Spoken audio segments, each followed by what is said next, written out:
Shalimar Jewelry inaugural offer. Flat 9% VA on gold ornaments, 12,500 off on purchase of 1 kg silver.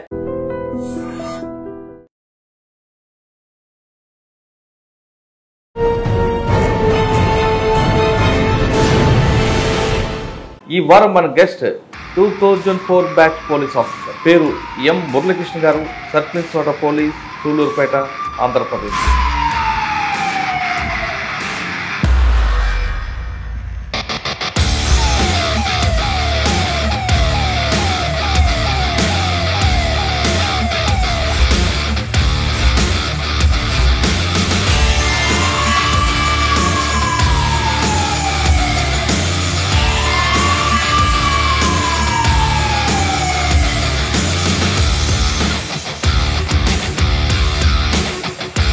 అంటే cycles మీద వెళ్ళేవాడు కానీ పక్కకి వెళ్ళిపోవడం అంటే కొంచెం ఒక క్రేజీగా అంటే అనిపించింది. అంటే పోలీస్ జాబ్ అంటే ఇంత చేమకుర్తిలో ఫ్లోటింగ్ ఏరియా రకరకాల స్టేట్ల నుంచి వస్తుంటారు. అక్కడ ఒక క్రైమ్ కేసు జరిగిందంటే ఆ ఎక్కిజుడు మళ్ళీ లారీలో వెళ్ళి హంసా గ్రానైట్లో ఒక ఇన్సిడెంట్, స్టోన్స్ పడిపోయి దాదాపు 15 మంది వెళ్ళిపోయారు. ఇది డబుల్ మర్డర్ కేసులు ఉన్నాయి, కన్వెన్షన్ ఉంది, వాటి గురించి చెప్పండి. ఒక వ్యక్తి కాలిపోయి ఉన్నాడు, చనిపోయి ఉన్నాడు. ప్లాన్ ప్రకారం తీసుకెళ్ళి కత్తిపెట్టి పొట్టలో పొడిచి. ఇంకోటి మీ service double murder case, 4 double murder కేసుల్ని డిటెక్ట్ చేశాను. అది ఒక నాకు కొంచెం గొప్పగా కూడా ఉంటుంది. యాక్చువల్గా ఒక అమ్మ కూతుర్ని ఇద్దరిని వాళ్ళని చంపేశారు. వాళ్ళకు గోల్డ్ షాప్ ఇతిహాసం టార్గెట్ చేసించారు. ఎందుకంటే ఒంటరిగా ఉంటారు, వీళ్ళు తక్కువ మంది ఉంటారు, ఒంటరిగా ఉంటారు. కోట పొడుస్తారు, గొంతు పొడుస్తారు. వీళ్ళు 15-16 కోట్లు పొడిచాడు ఒక మనిషికి. పోతవరం అనే గ్రామంలో వృద్ధులు వాళ్ళు కిరాణా షాప్ పెట్టుకొని జీవనం కొనసాగిస్తూ ఉంటారు. వారిని ఉదాహరణగా తలకాయ కొట్టి చంపేసి, వాడు ఏంటంటే ఈ కిరాణా షాపులు లేకపోతే లోన్లీగా ఉండే వాళ్ళని ఎంచుకుంటాడు. పెద్దవాళ్ళని రాడ్ తీసుకుంటాడు, ఒకే ఒక దెబ్బ కొడతాడు.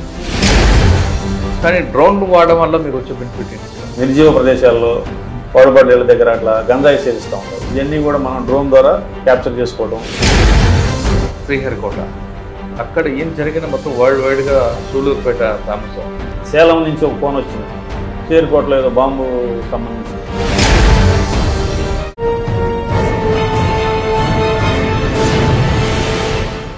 Welcome to crime diaries. ఈ వారం మన గెస్ట్ 2004 బ్యాచ్ పోలీస్ ఆఫీసర్, పేరు ఎం మురళీకృష్ణ గారు, circle inspector police, Sullurpeta, Andhra Pradesh. Muralikrishna గారు సూర్యులపేట పనిచేయక ముందు చాలా పోలీస్ స్టేషన్ పనిచేశారు. ఎక్కువ కాలం ప్రకాశం జిల్లాలో పనిచేశారు. ప్రకాశం జిల్లాలో పనిచేసిన టైంలో డబుల్ మర్డర్ కేసులు ఉన్నాయి. ఆ డబుల్ మర్డర్ కేసులు ఎలాంటి క్లూస్ లేని కేసులో కూడా క్లూస్ సంపాదించడం తో పాటు అందులో నేరస్తుడికి శిక్ష పడేలా ఆయన దర్యాప్తు చేశారు. అటువంటి కేసులతో పాటు ప్రస్తుతం సూళ్ళూరుపేటలో జరుగుతున్న బార్డర్ ఇష్యూస్ ఎలాగుంటాయి, ఇక్కడ జరుగుతున్న క్రైమ్ ఏ విధంగా ఉంది, అన్నిటికన్నా ముఖ్యంగా తిరుపతి ఎస్పీ గారు ఆదేశాలతో ఇక్కడ జరుగుతున్న డ్రోన్ టెక్నాలజీ వాడడం వల్ల లా అండ్ ఆర్డర్ ఎలా కంట్రోల్ అవుతుంది అనే విషయాల్ని సార్ అంటే తెలుసుకోండి. సార్ నమస్తే అండి. నమస్తే. ఫస్ట్ మీకు మంచి మర్డర్ కేసులు అంటే మంచి కాదు, మర్డర్ కేసుల్లో శిక్ష పడేలా దర్యాప్తు చేసినందుకు, కన్విక్షన్ రేట్ వచ్చినందుకు మీకు first congratulation. Thank you sir. ప్రతి ఆఫీసర్కి కేసులు జరుగుతాయి, కానీ శిక్ష పడేలా దర్యాప్తు చేయడంలోనే ఆ ఎఫిషియెంట్ కనిపిస్తుంటుంది. ప్లస్ మీకున్న బ్యాక్గ్రౌండ్ చూస్తుంటే మర్డర్ కేసులో ఎక్కువగా ఆ క్రైమ్ స్పాట్లోనే ఉండడం, ఆ క్రైమ్ స్పాట్ నుండి నిందితుడు విడిచిపెట్టిన విజిటింగ్ కార్డు కోసం తిరగడం, ఆ విజిటింగ్ కార్డు అంటే క్లూ పట్టుకున్న తర్వాత బ్రేక్ వెళ్ళడం, బ్రేక్ త్రూ చేయడం అనేది మీ స్టైల్. అంటే అక్కడ వరకు కాకుండా కన్విక్షన్ వచ్చే వరకు కూడా చేయడం అనేది, ఫాలోఅప్ చేయడం అనేది ఇంపార్టెంట్. వాటితో పాటు ఇప్పుడు ప్రజెంట్ సూళ్ళూరుపేటలో క్రైమ్ రేట్ ఎలాగుంది, ఇక్కడ బార్డర్ ఇష్యూస్ ఎలాగుంటాయి, డ్రోన్ టెక్నాలజీ వాడడం వల్ల మీకు లా అండ్ ఆర్డర్ కానీ లేదా అన్సోషల్ మీడియా ఎలిమెంట్స్ ఎలా దాన్ని డిఫరెంట్ చేస్తున్నారు, ఇక్కడ మెయిన్ ఇక్కడ శ్రీహరికోట, ఇక్కడ ఏం చిన్న క్రైమ్ జరిగినా వరల్డ్ వైడ్గా దీనికి డ్యామేజ్ అవుతుంది. కాబట్టి మీ ఎక్కువ ఫోర్స్ అంతా ఈ లా అండ్ ఆర్డర్తో పాటు మీ ఫోకస్ అంతా దాని మీద కూడా ఎక్కువ ఉండాలి. ఇవన్నీ ఎలాగ మీరు చేసుకొస్తున్నారు, క్రైమ్ రేట్ ఎలాగుంది, ఈ ప్రశ్నలన్నిటికీ సమాధానం చెప్పే ముందు మురళీకృష్ణ గారు పేరెంట్స్, వాళ్ళ బ్యాక్గ్రౌండ్, మీ ఫ్యామిలీ, ఇవన్నీ చెప్పండి. అసలు ఈ పోలీస్ యూనిఫామ్ అంది బై ఛాన్సా by choice? Choice sir. Choice. Okay, ఎందుకో?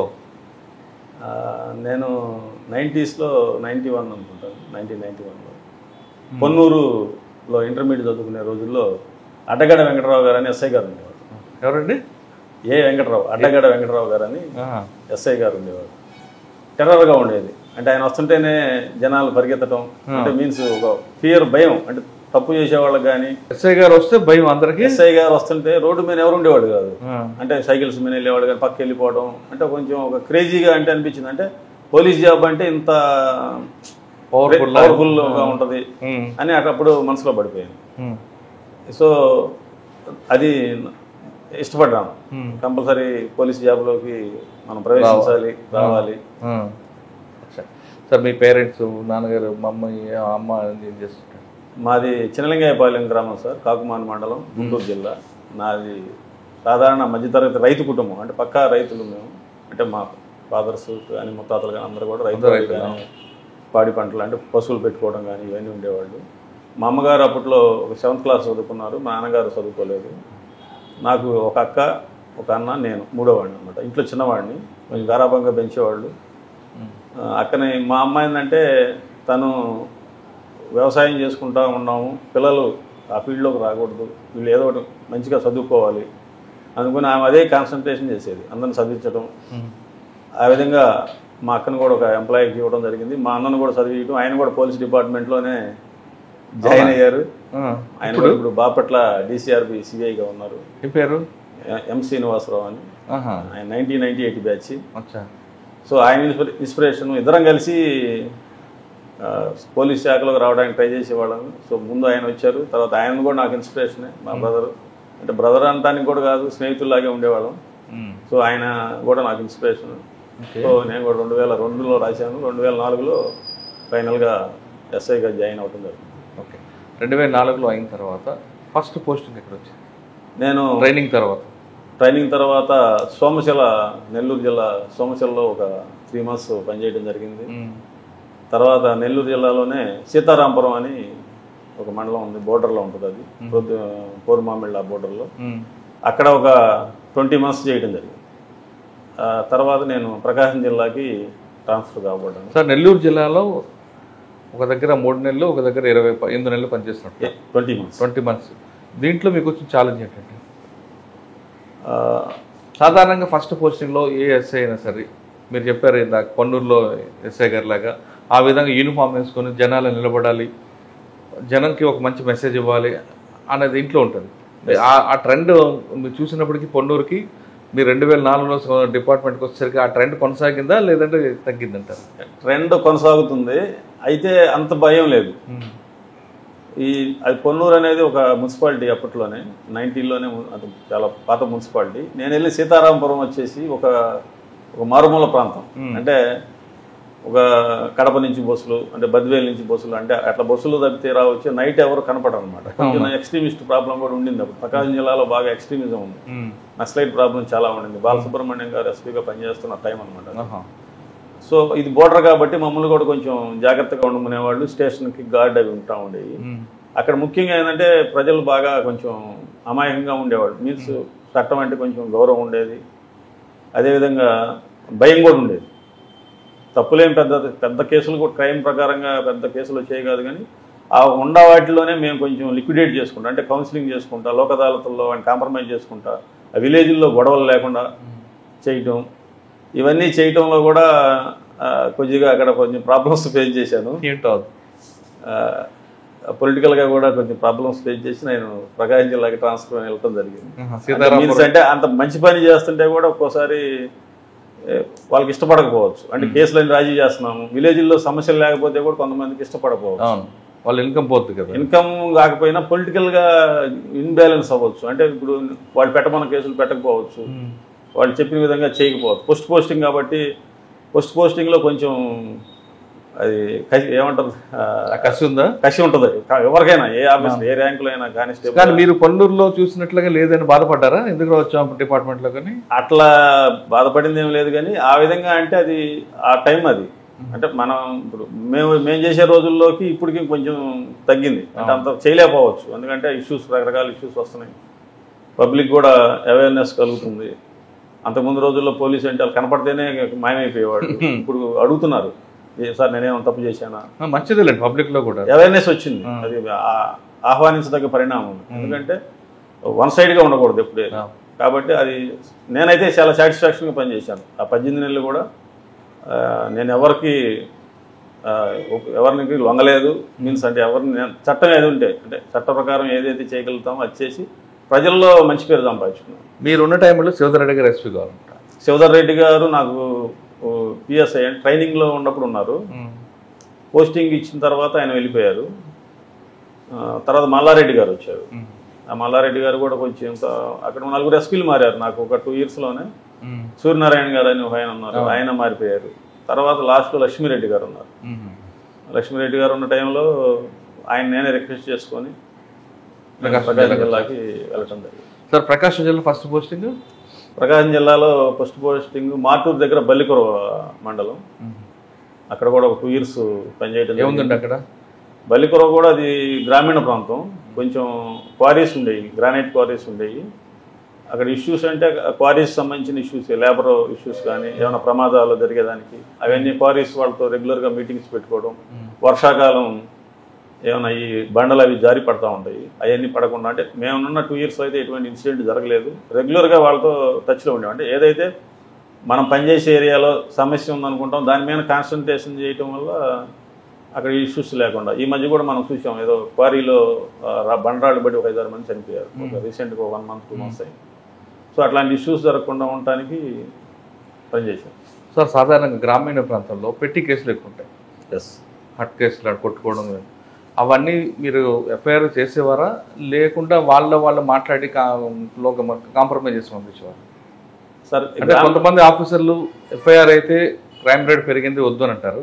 మరి కొంతమంది ఆఫీసర్లు ఎఫ్ఐఆర్ చెయ్యు ఎందుకంటే వాళ్ళకి భయం ఉంటుంది అనేది కొంతమంది ఆఫీసర్ గైడ్లైన్స్ ఉంటాయి. సో ఈ 2 కరెక్టే సార్. రెండింటిని కూడా బ్యాలెన్స్ చేసుకోవాలి ఆఫీసర్. ఎస్హెచ్ఓ ఎవరైతే ఎస్ఐ ఉన్నారో కానీ ఇప్పుడైతే కొన్ని మంది సిఐలు అయ్యారు, ఎస్హెచ్ఓస్ కొన్ని సిఐలు అని. మా టైంలో అయితే దాదాపు అన్ని ఎస్ఐ పోస్టింగ్లే టౌన్స్ కూడా. ఇవి ఎస్హెచ్ఓగా ఉన్నటువంటి ఆయన బ్యాలెన్స్ చేసుకోవాలి. ఏది మనం ఎఫ్ఐఆర్ చేయాలి, ఏది చేయకూడదని రూల్ ఏమి ఉండదు. కాకపోతే వాళ్ళు కొంచెం ఒక విలేజ్లో చిన్న ఇష్యూస్ మీద రావచ్చు. మనం ఎఫ్ఐఆర్ చేయడం వల్ల ఆ కక్షలు పెరిగి పెద్దయ్యి సంవత్సరాల కొద్దీ పెరగవచ్చు. అందుకని అట్లాంటి వాటిని మాత్రం ఒకసారి పిలిచి వాళ్ళని అడుగుతాం ఫస్ట్, మీకేం కావాలి అని. అడిగినప్పుడు వాళ్ళు చెప్తారు, సార్ మాకు కొంచెం వాళ్ళని పిలిచి కొంచెం మందలించండి సార్, లేకపోతే మా జోలికి రాకుండా చేయండి సార్ అంటే వాడు కంప్లైంట్ ఫిర్యాదుదారుడే ఒక చాయిస్ పెట్టుకుంటాడు. కొంతమంది కంపల్సరీ కేసే కావాలంటారు. కేసే కావాలన్నప్పుడు దానికి ఇంకా ఆల్టర్నేటివ్ ఏం లేదు, మనం వాళ్ళని కేసు కట్టాలి.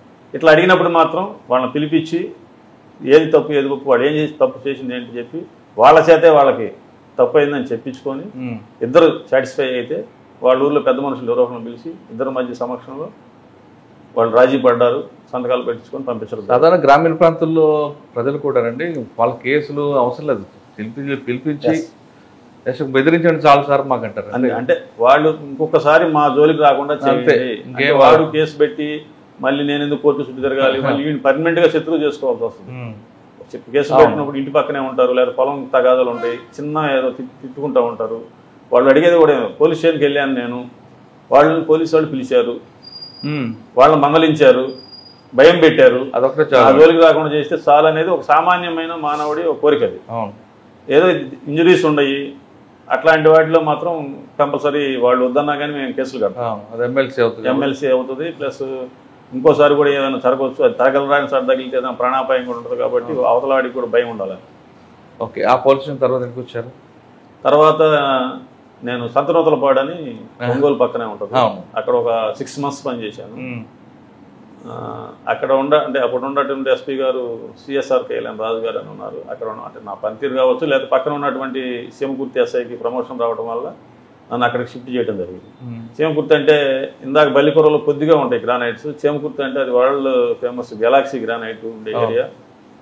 నిత్యం కూడా అక్కడ విపరీతమైన ట్రాఫిక్ ఉంటుంది, లారీలు, ట్రాన్స్పోర్టేషను, ఈ లేబర్ రకరకాల ప్రదేశాల నుంచి వస్తారు, రాజస్థాన్ నుంచి, ఒరిస్సా నుంచి, మధ్యప్రదేశ్ నుంచి, తమిళనాడు నుంచి.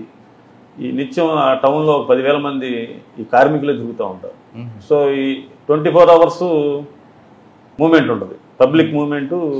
మనకి ఏదన్నా 12 తర్వాత ఈ టౌన్లో ఆగిపోతుందని అట్లేం లేదు, నైట్ తిరుగుతూనే ఉంటారు, కొంచెం అలర్ట్గా ఉండాలి. సో అక్కడ కూడా ఛాలెంజెస్ ఏంటంటే కొన్ని అక్కడ కూడా ఛాలెంజెస్ ఏంటంటే కొన్ని గ్రానైట్ క్వారీలకి మ్యాగజైన్లు ఉంటాయి, ఎక్స్క్లూజివ్ లైసెన్స్లు ఉంటాయి, వాటన్నిటి తనిఖీ చేసుకోవడం, అక్కడ ఎటువంటి ప్రమాదాలు జరగకుండా క్వారీ మేనేజర్స్తో వాళ్ళతో మీటింగ్లు పెట్టుకోవడం, ఈ సిఐటియు లేకపోతే ఇట్లాంటి కార్మిక సంఘాలతో కూడా మీటింగ్ పెట్టి వాళ్ళ సేఫ్టీ మెజర్స్ ఏమైతే తీసుకోవచ్చో అవన్నీ కూడా తీసుకోవడం. కొంచెం ట్రాఫిక్ ఇష్యూ ఉండేది, అప్పుడు బైపాస్ లేదు చేమకుర్తిలో. అప్పుడు మేము కూడా అక్కడ లోకల్ ఎమ్మెల్యే గారికి కూడా బైపాస్ ఉంటే బాగుంటుందని సజెస్ట్ చేయడం జరిగింది. అది తర్వాత రోజుల్లో ఇప్పుడు బైపాస్ వచ్చి కొంచెం చేమకుర్తి కూడా ట్రాఫిక్ ఫ్రీ అయింది. సార్, చేమకుర్తిలో ఫ్లోటింగ్ ఏరియా రకరకాల స్టేట్ల నుంచి వస్తుంటారు.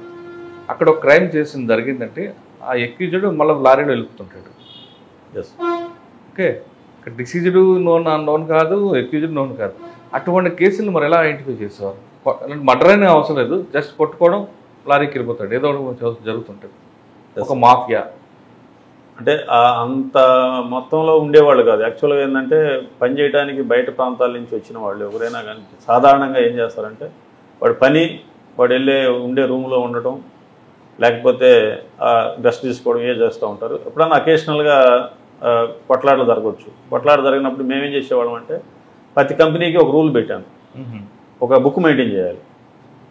మీ దగ్గర ఎవరు పని చేస్తున్నారు, వాళ్ళ ఫోన్ నెంబర్స్ కానీ, ఆధార్ నెంబర్ కానీ, అడ్రస్.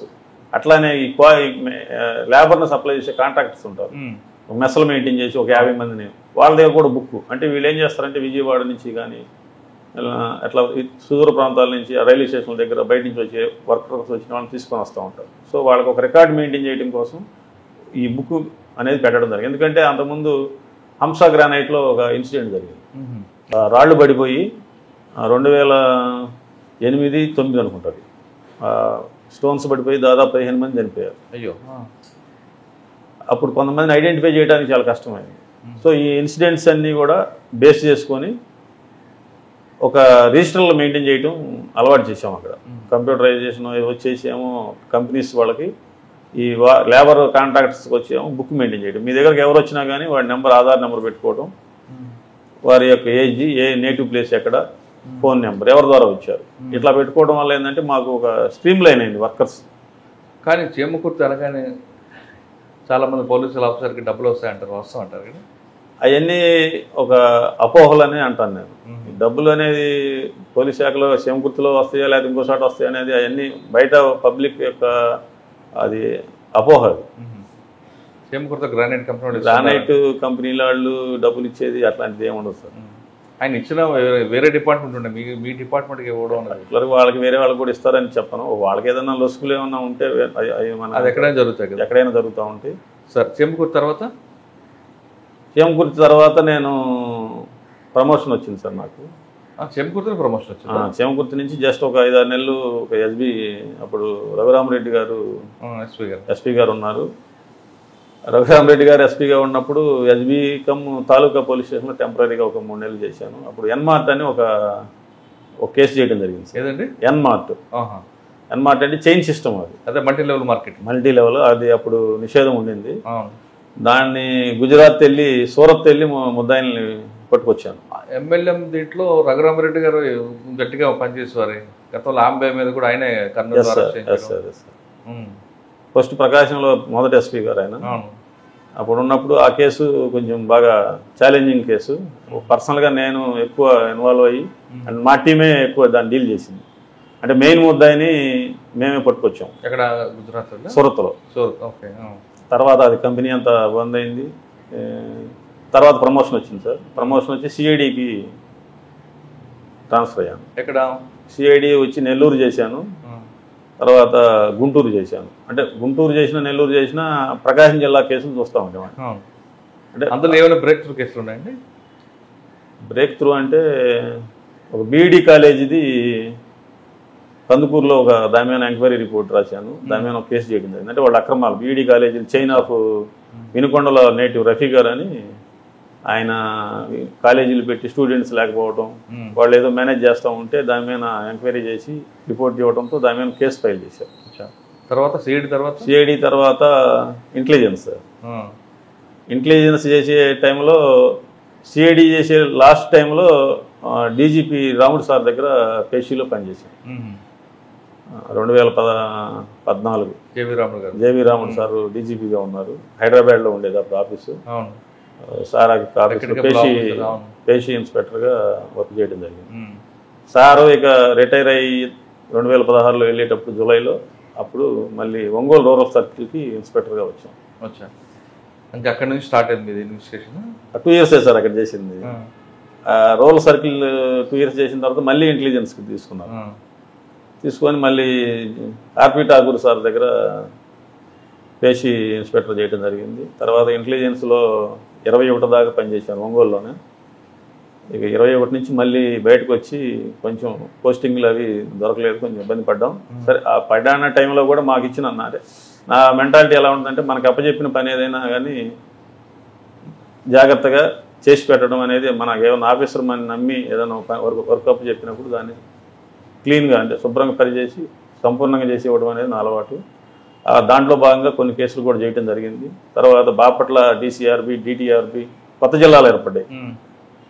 కొత్త జిల్లాలు ఏర్పడి 22లో ఏప్రిల్ 22 ఏప్రిల్ మేలో నేను బాపట్లకి వెళ్ళాను. అప్పుడు నేనే DCRB చూడాల్సి వచ్చింది, CCS చూడాల్సి వచ్చింది, ట్రాఫిక్ వింగ్ చూడాల్సి వచ్చింది. అట్లా 3-4 వింగ్స్ అన్ని కూడా చూసి అక్కడ 1 year పనిచేసిన తర్వాత PTC ఒంగోలులో మళ్ళీ 1 year చేశాను. అక్కడి నుంచి ఇక్కడికి. ఓకే, ఇక్కడ రాకముందు మీది డబుల్ మర్డర్ కేసులు ఉన్నాయి, కన్వెన్షన్ ఉంది, వాటి గురించి చెప్పండి. ఒంగోలు రూరల్ సర్కిల్ CAగా చేసేటప్పుడు సంతనూతలపాడు పోలీస్ స్టేషన్ పరిధిలో డిసెంబర్ నెల అది 2016 ఒక వ్యక్తి కాలిపోయి ఉన్నాడు, చనిపోయి ఉన్నాడు. ఒకటి అక్కడికి వెళ్ళాము. ఆ పొలం ఆ ల్యాండ్ వాళ్ళు చెప్పడం జరిగింది. వెళ్ళాము, అక్కడ SI గారిని తీసుకొని సీన్ విజిట్ చేసి అన్నీ చూసుకున్నాము. కానీ ఐడెంటిఫై కాల. ఒంగోలు పక్కనే ఉంటుంది అది. ఒంగోలు అంతా కూడా కొంచెం రౌడీజం సంచలనంగా ఉండింది. అది అంటే తగ్గింది పోయింది రౌడీజం. ఒంగోలులో తమరు చెప్పినట్టుగా ఒకప్పుడు రూపాయికి 5 రూపాయలు 10 రూపాయలకి మర్డర్ చేసే రోజు నుంచి Addanki circle rowdyism Kishore Kumar SP sir పనిచేసిన తర్వాత అది ఆటోమేటిక్ తగ్గిపోతూ తగ్గిపోయింది సార్.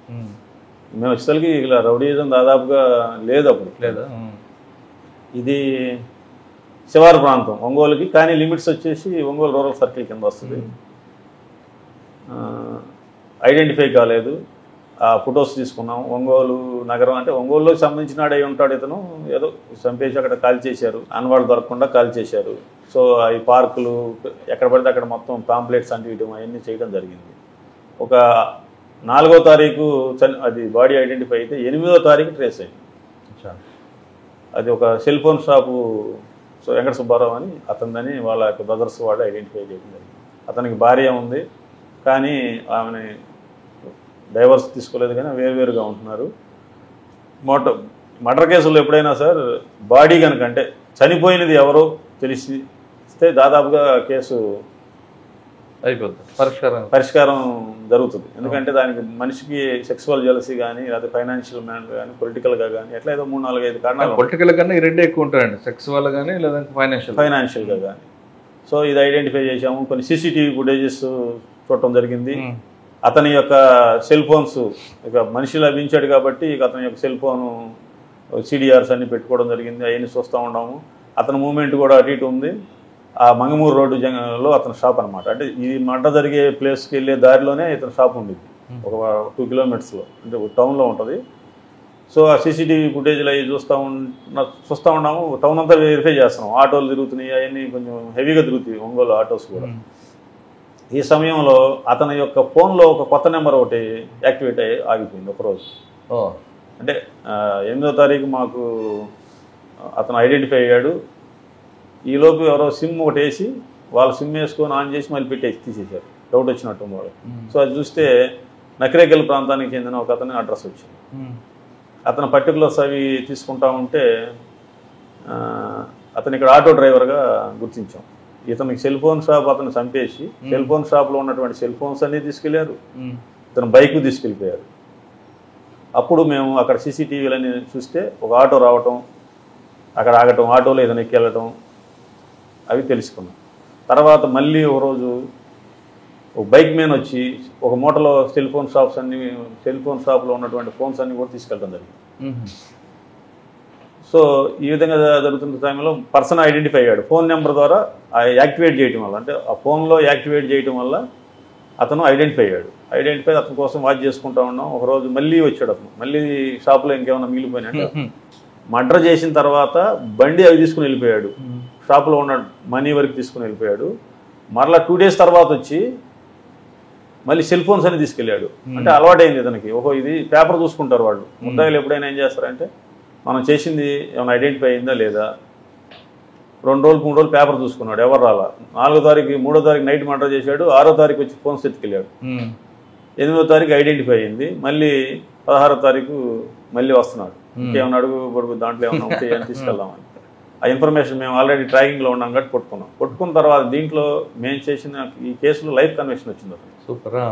ఎందుకు వచ్చిందంటే ఇతను దొంగతనం చేసిన తర్వాత బైక్ తీసుకెళ్ళి ఆర్టీసీ బస్ స్టాండ్ పార్కింగ్లో పెట్టి ఒక స్లిప్ తీసుకున్నాడు, వెళ్ళిపోయాడు. అది ఒకటి. రెండోది 6వ తారీఖు వచ్చిన తర్వాత వచ్చి లాడ్జీలో పడుకున్నాడు, అక్కడ రికార్డ్ అయ్యి ఉంది. మళ్ళీ షాపులో వస్తువులు దొంగతనం చేసి ఒక బ్యాగ్లో తీసుకుని ఆర్టీసీ బస్ స్టాండ్లో స్టోర్ రూమ్లో పెట్టాడు, అదే ఒక స్లిప్ తీసుకున్నాడు. ప్లస్ కత్తి ఒకటి కొన్నాడు మర్డర్కి ఉపయోగించడానికి. చైనా బజార్ ఉంది, చైనా బజార్ సీసీటీవీ ఫుటేజ్ దొరికింది. పెట్రోల్ బంక్లో కొన్నాడు, అక్కడ వీడియో ఫుటేజ్ వచ్చింది. ఈ వీడియో ఫుటేజీలు cell phones, petrol bunk, China బజార్లో కత్తి కొనేది, పార్కింగ్ ప్లేసు, ప్లస్ ఈ లగేజ్ పెట్టుకునే లగేజ్ కౌంటర్ స్లిప్, ఈ 4 బేస్ చేసుకొని సర్కమ్స్టాన్సెస్, ఐ విట్నెస్లు లేరు ఎవరు. అంటే షాప్లోకి వచ్చి మాట్లాడుతూ ఉండేవాడు, ఇతనికి పరిచయం. అతను ఆ సెల్ ఫోన్ షాప్ ఎవరైతే డిసీజ్ ఉన్నాడో చనిపోయిన వ్యక్తి, ఇతనికి పరిచయం. ఎందుకు ఎలా పరిచయం అంటే ఈ ఆటోలో ఎప్పుడన్నా ఇతను స్త్రీల దగ్గరికి వెళ్తూ ఉంటాడు, వ్యభిచారుల దగ్గరికి అట్లా వెళ్తూ ఉండేవాడు, అందుకని ఆ విధంగా పరిచయం. ఇతని యొక్క అలవాటుని చేసుకొని ఆ రోజు ఇతను వచ్చినప్పుడు అతని దగ్గర ఒక 50,000 రూపాయలు చూశాడు. అతను లెక్కేసుకొని కౌంటర్లో పెట్టుకుంటున్నాడు. సో ఇతనికి బాగా అవసరం ఉంది. ఇంట్లో చాలామంది ఇతని మీద ఆధారపడి ఉన్నారు, పేద కుటుంబం అక్యూజులు. సో ఒక 50,000 లభిస్తాయి నాకు, ఈరోజు ఇతన్ని ప్లాన్ చేయాలి, చంపేయాలని డిసైడ్ చేసుకొని మధ్యాహ్నం నుంచి ఒక కత్తి కొనుక్కోవడం, సాయంత్రానికి పెట్రోల్ కొనుక్కోవడం. అన్న ఒక మంచి అమ్మాయి ఉందన్న, నేను తీసుకుని వెళ్తాను, తోటలోకి తీసుకెళ్తానని చెప్పడం చేసి దాని ప్లాన్ ప్రకారం తీసుకెళ్ళి కత్తి పెట్టి పొట్టలో పొడిచి. అంటే అక్కడ అమ్మాయి వచ్చిందా? ఇతను ఏం చేస్తారంటే ఇక్కడ రెండో ఒక మంచి పని జరిగింది. ఇక్కడ ఇతను ఒక ఫ్రెండ్తో మాట్లాడుతూ ఉంటాడు, అతను ఆటో డ్రైవరు. అంటే అమ్మాయియే ఆటో డ్రైవర్ అనమాట. అతనికి తెలియదు, అన్న ఎక్కడ ఉండవు నువ్వు అంటాడు. వాడు నేను మంగమూరు రోడ్ తిరుగుతున్నా, ఒంగోలులో సెట్ సెంటర్లో తిరుగుతున్నా అని చెప్తూ ఉంటాడు, బస్ స్టాండ్ అని చెప్తూ ఉంటాడు. ఇతను నమ్మించినప్పుడల్లా ఫోన్ చేస్తూ ఉంటాడు అతనికి. అతను ఏదో చెప్తూ ఉంటాడు, అన్న వస్తుందన్న అంటాడు. అతను వెళ్ళి ఆ తిరగంలోనే సడన్గా కత్తి తీసేసి బొడ్లోంచి పొట్టలో పొడిచేస్తాడు. 2-3 బొడ్లు పడంలోనే అది పడిపోతాడు. కొంచెం ఇతనేమో 5'8" అటు ఉంటాడు డిసీజ్డ్, వీడొచ్చి 5 అడుగులే ఉంటాడు. మనకి నమ్మకం కుదరదు. మనం అన్నీ వాడు ఫోన్ వాడాడు, సెల్ ఫోన్లు సీజ్ చేసాం నగరికల్లో, అన్నీ చేసాం. కానీ ఇప్పుడు మీ పోటీ వాళ్ళకంటే సమాజం దృష్టిలో 5 అడుగుల వాడిని అంతా ఎటు చంపేశాడు అనేది డౌట్. వాడిని కొంచెం హార్డ్గా ఇంట్రాగేషన్ చేయగా ఈ ఫోన్ ఇన్ఫర్మేషన్ ఉందిగా, వీడు రోజు మర్డర్ జరిగినప్పుడు మాట్లాడాడు, మర్డర్ జరిగిన తర్వాత ఒక ఫోన్ నెంబర్తో మాట్లాడుతున్నాడు. ఆ నెంబర్ చూస్తే ఒక ఆటో డ్రైవర్, ఏళ్ళ ఊరు అతనిదే, వాడు కూడా ఇద్దరం కలిసి చేసాం సార్ అన్నాడు. వాడిని కూడా ఫిక్సప్ చేశాడా? వాడిని కూడా ఫిక్సప్ చేశాడు. మేము కూడా దాదాపు ఆల్మోస్ట్ వాళ్ళు వాడిని ఎంత హార్డ్గా చేసినా వాడు కూడా ఉన్నాడు సార్ అని చెప్తున్నాడు. ఆ సమయంలో మేము కూడా ఇద్దరిని ఫిక్స్ చేసుకున్నాం. ఎట్లా వాడు మనకి లొకేషన్ చూస్తే 2 దగ్గర వస్తాయి. ఒంగోలు పట్టణంలో, చిన్న పట్టణం అది. వాడు ఎట్లా మంగమూరు రోడ్లో ఈ ప్రదేశానికి దగ్గరగా కూడా ఆటో వచ్చి వెళ్ళిపోతూ ఉంటాడు వాళ్ళ యొక్క గిరాకీని బట్టి. సో దాదాపుగా వాడిని కూడా ఫిక్స్ చేసుకున్నాం, ఇద్దరు ఈ మర్డర్ చేసింది ఇద్దరు అని. నాకు ఒక మంచి అలవాటు అనుకుంటున్నాను, అది ఉంటుంది. మార్నింగ్ 5కి 4:35 ఎప్పుడైనా లెగుస్తూ ఉంటాను. జనరల్గా 5కి లెగుస్తాను. ఒకసారి కాస్త ఒక 15 నిమిషాలు మెడిటేషను అది జరుగుతూ ఉంటుంది. అప్పుడు ఆలోచించాను, కొంచెం ఏదో తప్పు జరుగుతుంది అనుకున్నట్టు అనిపించింది, మనసుకు అనిపించింది. అంటే నేను 100% కూడా అనుకోలేదు. ఒకసారి మళ్ళీ వీడిని అంటే ఆ రోజు చూపించాలి ఇంకా అరెస్ట్ అంతా, పిక్చర్ అంతా అయిపోయింది, రికార్డ్స్ అంతా తీసుకున్నాం, ఎవిడెన్స్ అంతా తీసుకున్నాం. వాడిని మద్దిపాడు పోలీస్ స్టేషన్లో పెట్టుకున్నాం.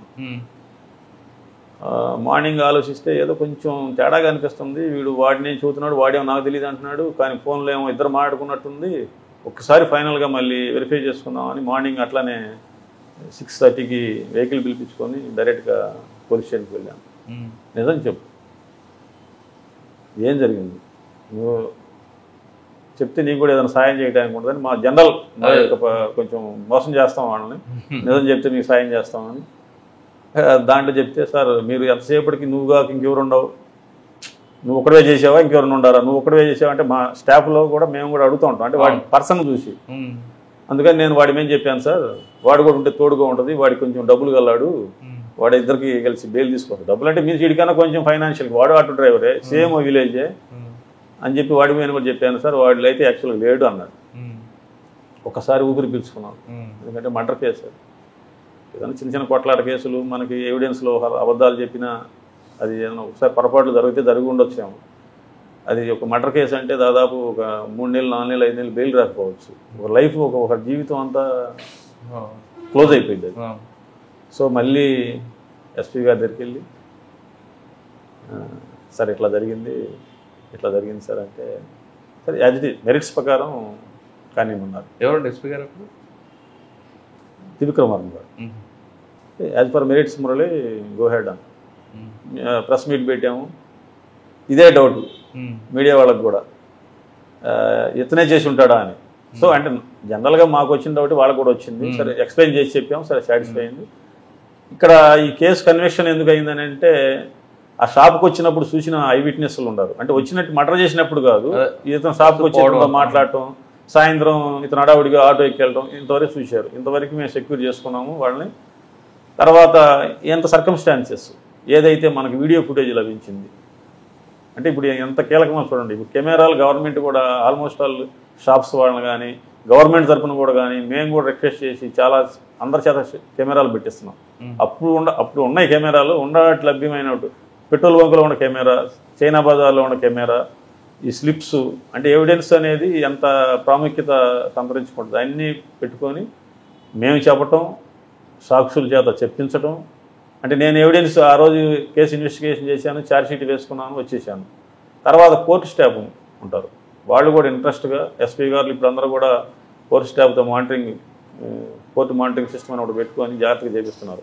కంటెస్ట్ కేసులు అన్నింటిలో కూడా జాగ్రత్తగా వాళ్ళ చేత ఎవిడెన్స్ చెప్పిట్టు. ఆ పీపీ గారు, ఈ 3 చైన్ లింక్ ఇది, పోలీసు, కోర్టు స్టాఫ్, పీపీ గారు ప్రాసిక్యూషన్.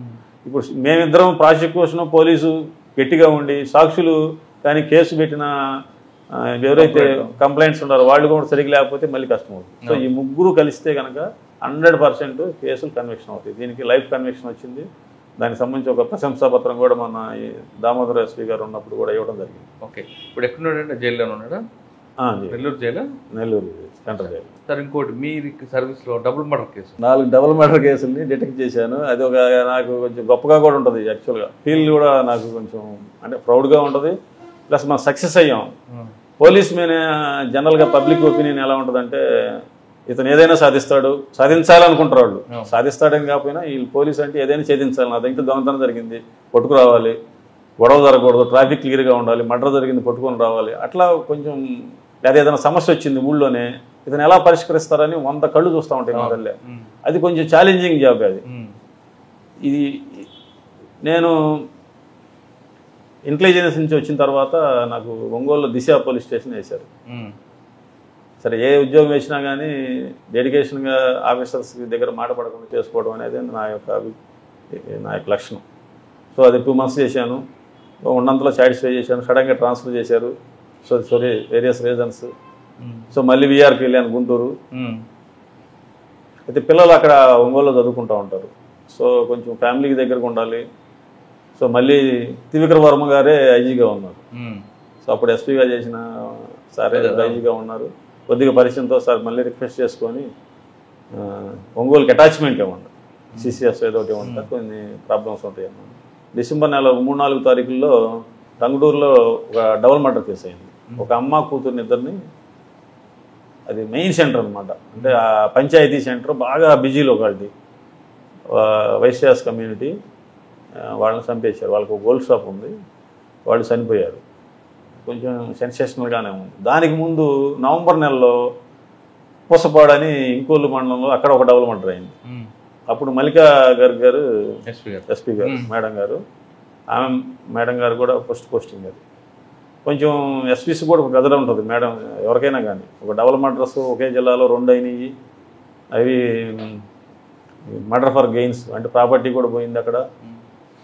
వాళ్ళకి ప్రెజర్స్ ఉంటాయి. 1 by 1 జరిగింది. ఈ కేసు చూస్తూ ఉండారు. అప్పుడు నేను సిసిఎస్లో ఉన్నాను. అందరినీ చర్చ్ పార్టీస్ పెట్టి మొత్తం టౌన్ అంతా కూడా అందరం పిలిపించారు. జిల్లాలో అందరూ సిఐలు, ఎస్ఐలు, స్టాఫ్, స్పెషల్ పార్టీ అందరం పిలిపించి మొత్తం వెతుకుతూ ఉన్నాము. క్లూస్ దొరకట్లేదు. అంటే నేను కొంచెం లేట్గా దాంట్లో జాయిన్ అయ్యాను. ఆ ఇన్వెస్టిగేషన్లో నేనేం పెద్దగా అంటే మనకేం చెప్పలేదు. మామూలుగా సిసిఎస్లో ఉన్నాం కాబట్టి నాకు కొంచెం ఇంట్రెస్ట్ ఈ మర్డర్ కేసుల్లో కొంచెం ఇంట్రెస్ట్గా ఉంటుంది. అంటే చౌడేశ్వర్ గారు అని ఓఎస్డీ ఉన్నారు అప్పుడు.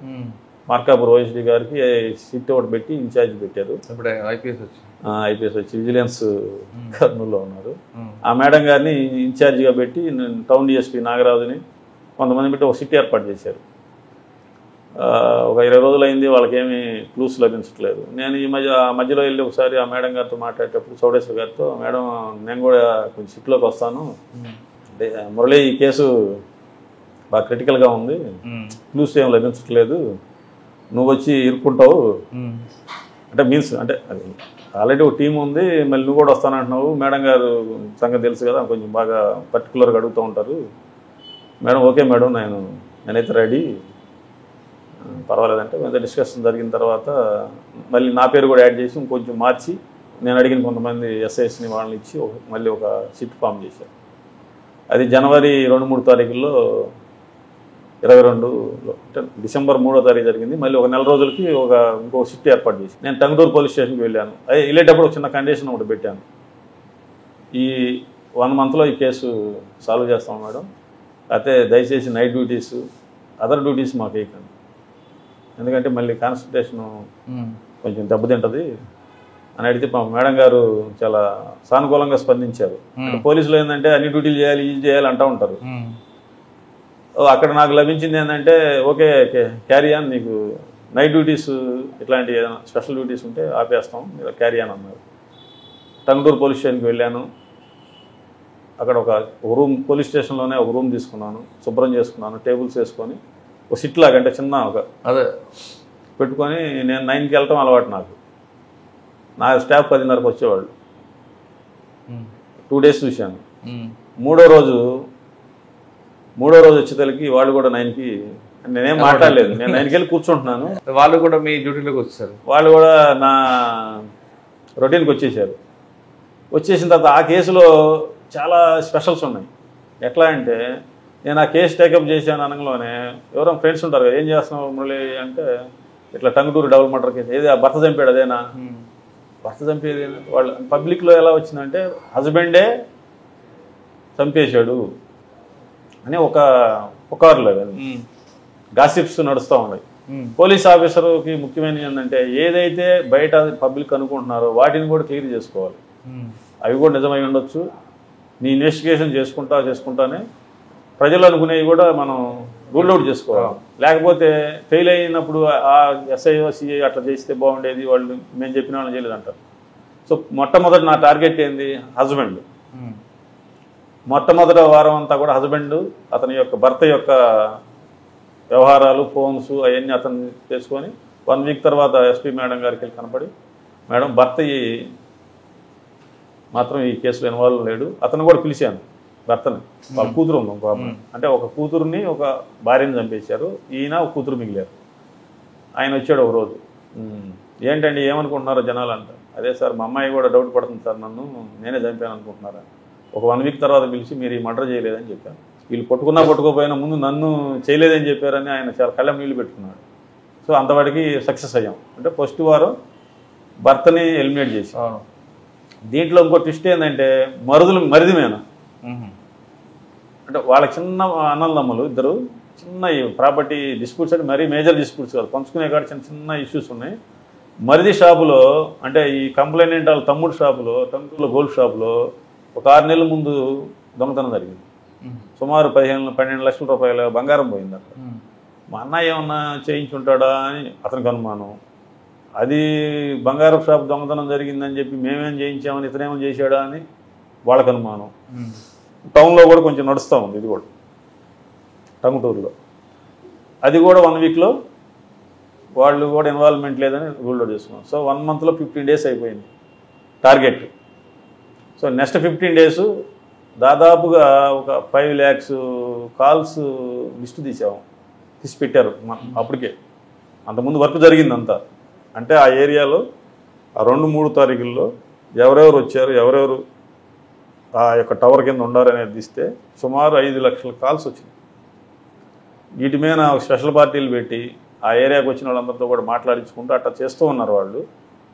నేను నా టీంలో నాయబ్ రసూల్ అని టంగుటూరు ఎస్ఐ, ఆయన కొంచెం ఐటీ కోర్ చేసి ఈ CDRs మీద వాటి మీద కొంచెం అవగాహన ఉంది. నాగరాజు అని ఇప్పుడు బలికొరవ ఎస్ఐ చేస్తున్నాడు అతను. వాళ్ళు నా టీం పెట్టుకున్నాను. ఎందుకంటే మన మైండ్ సెట్కి దగ్గరగా ఉండేవాళ్ళు, వర్క్ మైండెడ్ ఉండేవాళ్ళు అని. మేమంతా సీన్కి వెళ్తాం. కంపల్సరీ రెక్కి జరిగి ఉండాలి. మర్డర్ జరగాలంటే property body of murder for gain అంటే ఏదో బంగారం కోసం వచ్చారు, బంగారం కొంత పోయింది, గాజులు అవి పోయింది. సో ఆ ఇంటిని ఐడెంటిఫై చేసుకోవడం కోసం వచ్చి ఉంటారు. కాబట్టి 2వ తారీఖు వచ్చిన వాళ్ళని, 3వ తారీఖు వచ్చిన వాళ్ళని అట్లా కాల్స్ అన్ని అనాలిసిస్ చేసుకుంటూ వస్తున్నాము. తీసుకొని ఉండొచ్చు దీంట్లో, ఎందుకంటే వాళ్ళు తెలివి మీరిపోతున్నారు. సో అట్లా కొత్తగా సిమ్ యాక్టివేట్ అయినవి ఇట్లాంటి క్వశ్చన్స్ వేసుకుంటాం మేము. అంటే సీన్ ఆఫ్ అఫెన్స్లో సాయంత్రం 8 మర్డర్ జరిగింది. సో సాయంత్రం 5 వచ్చి ఉంటారా, ఉదయం వచ్చి రెక్కి చేశారా, ఇట్లా అప్పుడు వచ్చి ఇప్పుడు లేని వాళ్ళు అంటే నేరం జరిగిన తర్వాత మళ్ళీ వాడు సీన్ ఆఫ్ అఫెన్స్కి రాడు. సో 2వ తారీఖు 3వ తారీఖు వచ్చి ఆ తర్వాత లేని వాళ్ళ నెంబర్లు అని ఇట్లా వేరియస్ యాంగిల్స్లో అన్నీ చేసుకుంటా వచ్చి ఈ కొత్త సిమ్ది కూడా వచ్చింది. కొత్త సిమ్ది వచ్చినప్పుడు ఒక సిమ్ము 2వ తారీఖు యాక్టివేట్ అయింది. 2, 3 పనిచేసిద్ది, తర్వాత ఉండదు అది. ఆ 2వ తారీఖు యాక్టివ్ అయిన సిమ్కి కాల్ డీటెయిల్స్ అవి పెట్టి CDRs పెడితే ఒక IME నెంబర్ వచ్చింది. ఆ IME నెంబర్ ప్రకారం నెంబర్ తీస్తే ఒక అడ్రస్ వచ్చింది, అది కందుకూరు అడ్రస్. ఒక అబ్బాయిది వచ్చింది. సో మాకు అర్థమైంది ఏంది, ఒక పాత నెంబర్ ఫోన్, ఒక పాత నెంబర్ వాడే ఫోన్లో ఆ నెంబర్ తీసేసి కొత్త సిమ్ము ఒకటి వాడటం జరిగింది. ఆ సిమ్ వాడి మర్డర్కి ఉపయోగించుకొని తీసేసి మళ్ళీ యథావిధిగా మళ్ళీ మామూలు నెంబర్ వాడుకుంటున్నారు. అతను విచారించడం అతను ఎంక్వైరీ చేసుకున్నాం, డైరెక్ట్గా అప్రోచ్ కాలేదు. వాళ్ళ ఫాదర్ మీద 7-8 కేసులు ఉన్నాయి.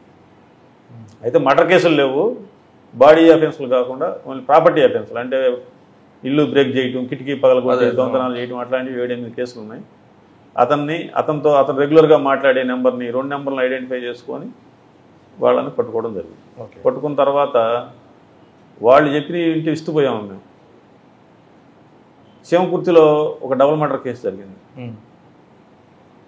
అది ఇప్పుడు 2018లో 2018లో జరిగిన మర్డర్ కేసులో ఇతను ఇన్వాల్వ్ అయి ఉన్నాడు.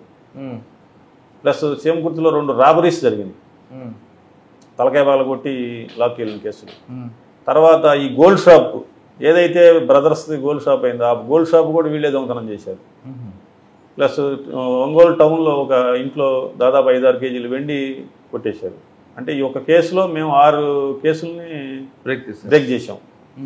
ఎస్పీ గారు కూడా పాపం చాలా ఆనందపడ్డారు, మేడం గారు చాలా ఎందుకంటే అసలు వీళ్ళిద్దరు చెప్పాడు. ఇతనికి ఈ అక్కల శివకోటయ్య సార్ అతని పేరు, అక్కల శివకోటయ్య అని కందుకూరు నేటివ్. ఇతను బేసికల్గా వడ్రంగి పని చేసుకుంటూ ఉండేవాడు. ఇతను చెడు సవాసాలు ఇవన్నీ కూడా అలవాటు పడి దొంగతనాలు అలవాటు పడ్డాడు. 2017లో ఇతను అత్తగారి ఊరు చేమకుర్తి వచ్చి వైశ్యాస్ని టార్గెట్ చేసుకుంటాడు ఇతను. ఎందుకంటే ఒంటరిగా ఉంటారు, వీళ్ళు తక్కువ మంది ఉంటారు, ఒంటరిగా ఉంటారు. ఒక పగలు 11 గంటలకి వాళ్ళ ఇంట్లో ఎవరు లేని సమయంలో వెళ్ళి ఒక లేడీ అప్పుడే స్నానం చేసి వచ్చి కొంచెం అంతా రెడీ అవుతూ ఉంటే ఆమెని ముసలామని తలకాయ మీద రాడ్డు పెట్టి కొడతాడు. తలకాయ మీద రాడ్డు పెట్టి కొట్టి చైన్ లాక్కుని వెళ్తాడు. తర్వాత వైశ్యాస్ కమ్యూనిటీ టార్గెట్ చేసి శివకుర్తిలో 2 టార్గెట్ చేశాడు. టార్గెట్ చేసి 2 చైన్లు తీసుకొని వెళ్ళిపోయాడు. వాళ్ళు కూడా ప్రాణాపాయ స్థితికి వెళ్ళిపోయారు. అంటే దాదాపు చనిపోయేదాకా వెళ్ళి బతికొచ్చారు వాళ్ళు. అంటే అంత బలంగా కొడతాడు అతను. తర్వాత ఇంట్లో ఎందుకు జరిగిందండి, ఇది గోల్డ్ షాప్ ఉంది వీళ్ళకి. టార్గెట్ ఏంటంటే తక్కువ సమయంలో ఎక్కువ సంపాదించుకోవాలా, బంగారం ఉంటుంది, గోల్డ్ షాప్ కాబట్టి వీళ్ళకి ఇంట్లో కంపల్సరీ బంగారం ఉంటుందని టార్గెట్ చేసుకొని అతను వాళ్ళ హస్బెండ్ గోల్డ్ షాప్కి వెళ్ళటం అంతా రెక్కీ చేసుకొని గోల్డ్ షాప్లో ఉన్నాడో చూసుకొని ఆ ఇంటికి వెళ్ళి వాళ్ళ మీద అటాక్ చేస్తాడు. పెప్పర్ స్ప్రే కొడతారు. పెప్పర్ స్ప్రే కొట్టి వాళ్ళు కళ్ళు ఎడబెట్టడంలోనే ముందు అమ్మాయిని పొడి చేస్తారు, విచక్షణ రహితంగా కొడుతారు. అమ్మాయి ఏం చేసింది చూసింది అందుక ఇంట్లో ఉంది కాబట్టి. తర్వాత అమ్మ వస్తుంది, అమ్మని పొడి చేస్తారు. వాళ్ళ దగ్గర పెద్ద ఎక్కువ కూడా ఏం దొరకవు ఆ రోజు, 4 గాజులు చైన్ ఒకటి దొరుకుతుంది. ఆ యొక్క పడవటం అనేది ఎలా ఉందంటే ఏదో సెక్సువల్ జెలసీ కోసం చేసింది ఏమో అని చెప్పి అంటే డైవర్ట్ అయ్యారు. అంటే పోస్టులో ఉండే ఆఫీసర్స్ కూడా కొంత ఏమైందంటే ఇది వేరే ఏమైనా కారణాలు ఉండి ఉంటాయి అని. ఎందుకంటే మామూలుగా ఏదైనా ప్రాపర్టీ ఆఫీస్ అంటే ఏదో గొంతు కోసారు, మళ్ళీ ఏదో ఒక కోటు పొడుస్తారు, గొంతు కోస్తారు. వీళ్ళు 15-16 కోట్లు పొడిచాడు ఒక మనిషికి. అంటే అంత కొత్త అతను అంటే ఈ రామకోట ఎంగేజ్ చేసిన అతను కొత్త ముద్దాయి అనమాట. వాడికి తెలియదు మర్డర్ చేయాలని కాదండి, వాడికి కొత్తదనం కాబట్టి ఏదో ఆవేశంలో మనిషి ఇన్ని పోట్లు పొడుస్తూనే చచ్చిపోతారు కావాలనుకొని పొడిచాడు వాడు. అవి 2 అది మెయిన్ కారణం. అది దాంతోపాటు ఈ చేమకుర్తి డబుల్ మర్డర్ కేసులో ఒక ట్విస్ట్ ఏంటంటే వీళ్ళు చనిపోయిన దానికి ఒక పారిశ్రామికవేత్త కారణం అని చెప్పి అప్పుడు గోలు పెట్టారు. వాళ్ళకి ఏదో చిన్న ల్యాండ్ డిస్ప్యూట్ ఉంది, దాని మీద నడుస్తూనే ఉంది. అది ఆయన గ్రానైట్ వ్యాపారి, ఆయన మీద నడుస్తూ ఉండేది. ఆయన కాదని ఎవిడెన్స్ దొరక్క మేము పట్టుకునేదాకా కూడా అది అతని మీద అపవాదు నడుస్తూనే ఉంది. ఇతనని తేలిన తర్వాత అది ఆయన బయటపడ్డాడు. ఆ కేసులో కూడా సార్ మీరు తల్లి కూతురు డబుల్ మర్డర్ కేసులో ఆంట పట్టుకుంటే ఇవి వచ్చాయి, కానీ ఇంకొక డబుల్ మర్డర్ కేసు జరిగింది కదా పోతవరంలో 2015లో డబుల్ మర్డర్ కేసు జరిగింది. అది వచ్చేసి అది కాదు ఎస్పీ మేడం ఉన్న టైంలో 4 మర్డర్లు జరిగాయి. 2 మీరు సిట్లో ఉన్నారు, మరో 2 ఆ 2ది అది వచ్చి ఇంకొల్లు మండలం పొసపాడు గ్రామంలో కూడా వాళ్ళు కూడా ఊరు బయటలో ఉంటారు కొంచెం. అంటే అక్కడ ఎవరు మేల్ భార్యాభర్తలు ఇద్దరు, వాళ్ళిద్దరు భార్యాభర్తలని వాళ్ళిద్దరే ఉంటారు. వాళ్ళని చంపేశారు. అది జరిగిన తర్వాత 1 మంత్ లోపు ఇది జరిగింది టంగుటూరుకి. అందరూ ఏమనుకున్నారంటే మహారాష్ట్ర గ్యాంగ్స్ కానీ పార్జీ గ్యాంగ్స్ కానీ ఏమైనా వచ్చినాయని చెప్పి పాపం ఆ కోణంలో కూడా విచారించారు. ఇది సక్సెస్ అయిన తర్వాత అంటే వాళ్ళు రాలేదని మేము రూల్ అవుట్ చేసుకున్నాం. అంటే ఆ గ్యాంగ్స్ ప్రమేయం లేదన్న తర్వాత మేము లోకల్గా వెరిఫై చేసుకోవడం, ఈ కాల్స్ ఏం చేసుకుని ఇది అయిపోయింది. పోస్ట్పార్టం ఏంటంటే నేను అక్కడి నుంచి మళ్ళీ వెళ్ళిపోయాను. అంటే ఆ సిట్ అయిపోయింది, నాకు నా టైం అయిపోయింది ప్రకాశంలో. మళ్ళీ మార్చి నెలలో నన్ను మళ్ళీ విఆర్ పెట్టి బాపట్లకి లేదు, బాపట్ల 4వ నెలలో జిల్లాలు ఫామ్ అయింది. 22 ఏప్రిల్ 4 జిల్లాలు ఏపీలో ఫామ్స్ అయింది. బాపట్ల జిల్లా ఏర్పడింది. మళ్ళీ విఆర్ పెట్టారు 1 నెల. మేలో నాకు బాపట్ల జిల్లాకి అటాచ్ చేశారు. కానీ ఆ కేసు ఉండిపోయింది అలా, ఆ కేసు అట్లానే ఉండిపోయింది. అది ఇక దాన్ని ఇక ఇది డిటెక్ట్ అయిన తర్వాత అది అట్లానే ఉండింది. ఇప్పుడు కాదు. ఆ వకుల్ జిందాల్ గారు అని అక్కడ బాపట్ల ఎస్పీగా వచ్చారు. వారు మల్లికా గారు ఆ మేడం గారు మురళి కొంచెం ఇన్వెస్టిగేషన్ అది బాగానే చేస్తారు. ఇట్లా మా దగ్గర డబుల్ మర్డర్ కేసు కూడా రేటింగ్ చేశారు. ఆయన కూడా టీంలో ముఖ్యమైన మెంబర్ అది అని చెప్పడం జరిగింది. సార్ కూడా ఉండి మురళి ఈ డబుల్ మర్డర్ కేసు కూడా ఒకసారి చూడయ్యా. సరే మనకి అల్టిమేట్గా నాకు ఈ ఇంట్రెస్టింగ్ సబ్జెక్ట్స్ అవి తీసుకోవడం జరిగింది. ఆ ఫైల్ తీసుకున్నప్పుడు వాళ్ళ పాప అంటే ఎవరైతే డిసీజ్డ్ పాప ఉందో ఆమె చెబురోలు దగ్గర ఉంటారు. అక్కడ మునిపల్లి దగ్గర ఉండే ఒక అతనితో ఆమెకి అది illegal affairs something illegal affairs కానీ ఏదో మొత్తానికి ఆమె రిలేషన్షిప్లో ఉంది. ఆమె డినై చేసింది. అది కొద్ది రోజులు నడిచిన తర్వాత మాట్లాడలేదని అవి అని చెప్పి వాళ్ళ అమ్మని బెదిరిస్తూ ఉండేవాడు. మీ అమ్మాయి కనుక మాట్లాడకపోతే మిమ్మల్ని చంపేస్తాం. ఆ విధంగా చనిపోయారు. తర్వాత వాళ్ళు వచ్చి వీళ్ళు ఎందుకు చంపుతారని అనుకున్నారు. ఇతను ఈ ముద్దాయిని ఐడెంటిఫై చేయటం ఆ ఫైల్ అంతా చూసిన తర్వాత కొంచెం మాకు అతని మీద డౌట్ వచ్చింది. మాకు ఇతని పాత్ర ఉండొచ్చేమో. ఎందుకంటే వచ్చింది మీకు అతను అన్నాడుగా వాళ్ళ అమ్మని చంపేస్తాను, ఈ అమ్మాయి నాతో మాట్లాడకపోతే నాతో కలవకపోతే నేను ఆ అమ్మాయిని చంపేస్తాన్నాడు కదా అని ఆమెను విచారించినప్పుడు చెప్పింది. ఆమె ఒరిజినల్ స్టేట్మెంట్లో చెప్పాల కేసులో. నేను మళ్ళీ రీఎంక్వైరీ చేసేటప్పుడు అడిగాను. అదే రిపీట్గా అడుగుతుంటే చెప్పుంటారు. మళ్ళీ నేను అందరిని పిలిపించాను, ఆ విట్నెస్లను పిలిపించి ఏందమ్మా ఏం జరిగింది, నిజం చెప్తేనమ్మా ఏదన్నా తెలిసేది, మాకు ఎట్లా తెలుస్తుంది, ఏదన్నా మీరు ఏదో ఒకటి చెప్పాలంటే ఇట్లా అనుమానం ఉంది సార్ నాకు కూడా, వాడు ఎంత ఉండేవాడు అన్న. అతని CDRs మేము తీసాం. తీసినప్పుడు ఫోన్లు ఏమి రాలేదు అక్కడికి. కానీ అతనికి వేరే ఒక ఇల్లీగల్ అఫైర్స్ ఉన్నాయి ఆయనకి ఇంకోసాట. ఆమెతో రెగ్యులర్గా మాట్లాడుతున్నాడు. మళ్ళీ ఆ అమ్మాయి తెప్పించుకున్నాం. అంటే కేసులో ఎలా క్లూస్ వస్తాయి అనేది. సస్పెక్ట్కి ఇంకొక ఇల్లీగల్ కాంట్రాక్ట్స్ ఉన్నాయి. ఆ ఇల్లీగల్ కాంట్రాక్ట్ చేసినప్పుడు ఒకరోజు మర్డర్ జరిగే రోజు కొత్త నెంబర్ నుంచి ఆమెకు ఫోన్ వస్తుంది, అంతే అయిపోయింది. ఆ నెంబరు లొకేషన్ తీస్తే అది పొసపాడు వచ్చింది, మర్డర్ జరిగే ఏరియాకి వచ్చి వెళ్ళింది అది. ఓహో, అంటే ముద్దాయి ఇక్కడ ఒక కొత్త సిమ్ తీసుకొని రోజు మాట్లాడే అలవాటును చంపుకోలేక అతనికి ఎవరితో అయితే సంబంధం ఉందో వాళ్ళకు మాట్లాడి నేను ఈ నెంబర్లో ఉంటాను అని చెప్పి ఏదో హాయ్ బాయ్ ఏదో చెప్పుకొని అతను మర్డర్కి వెళ్ళిపోయాడు. అంటే ఆ అమ్మాయికి తెలియదు అది. ఆ అమ్మాయితో మాట్లాడడానికి నేను ఈ నెంబర్లో ఉంటాను, ఈ రోజు మాట్లాడకపోతే కొంచెం వాళ్ళకి రోజు మాట్లాడే వాళ్ళకి ఇబ్బంది ఉంటుంది. ఆ నెంబర్ వల్లే డిటెక్ట్ చేసాం. చేయటం, అతని నిఘా పెట్టడం. అప్పుడు సిఐ రంగనాథ్ ఉన్నాడు, రంగనాథ్కి ఆ ఇన్ఫర్మేషన్ చెప్తే అతను వెళ్ళి పట్టుకొస్తే అతను అడ్మిట్ అయ్యాడు. జస్ట్ పట్టుకొస్తేనే అడ్మిట్ అయ్యాడు అతను. తీసుకురాగానే పట్టుకోగల అర్థమైపోయింది అతనికి, సార్ నేనే చేశాను. ఎందుకు చేశాడట? ఇదే ఆ అమ్మాయి నా దగ్గర రావట్లేదు, మా పిల్లలు పెద్దాళ్ళు అవుతున్నారు, నేను నీతో రిలేషన్ మెయింటైన్ చేయలేను. అంటే అమ్మాయి పెళ్ళైంది? పెళ్ళేం పెద్దామే, పెద్దామే మ్యారేజ్ చేసుకుని అక్కడ ఉంటా. అతను భర్త లేడా మరి? భర్త లేదు.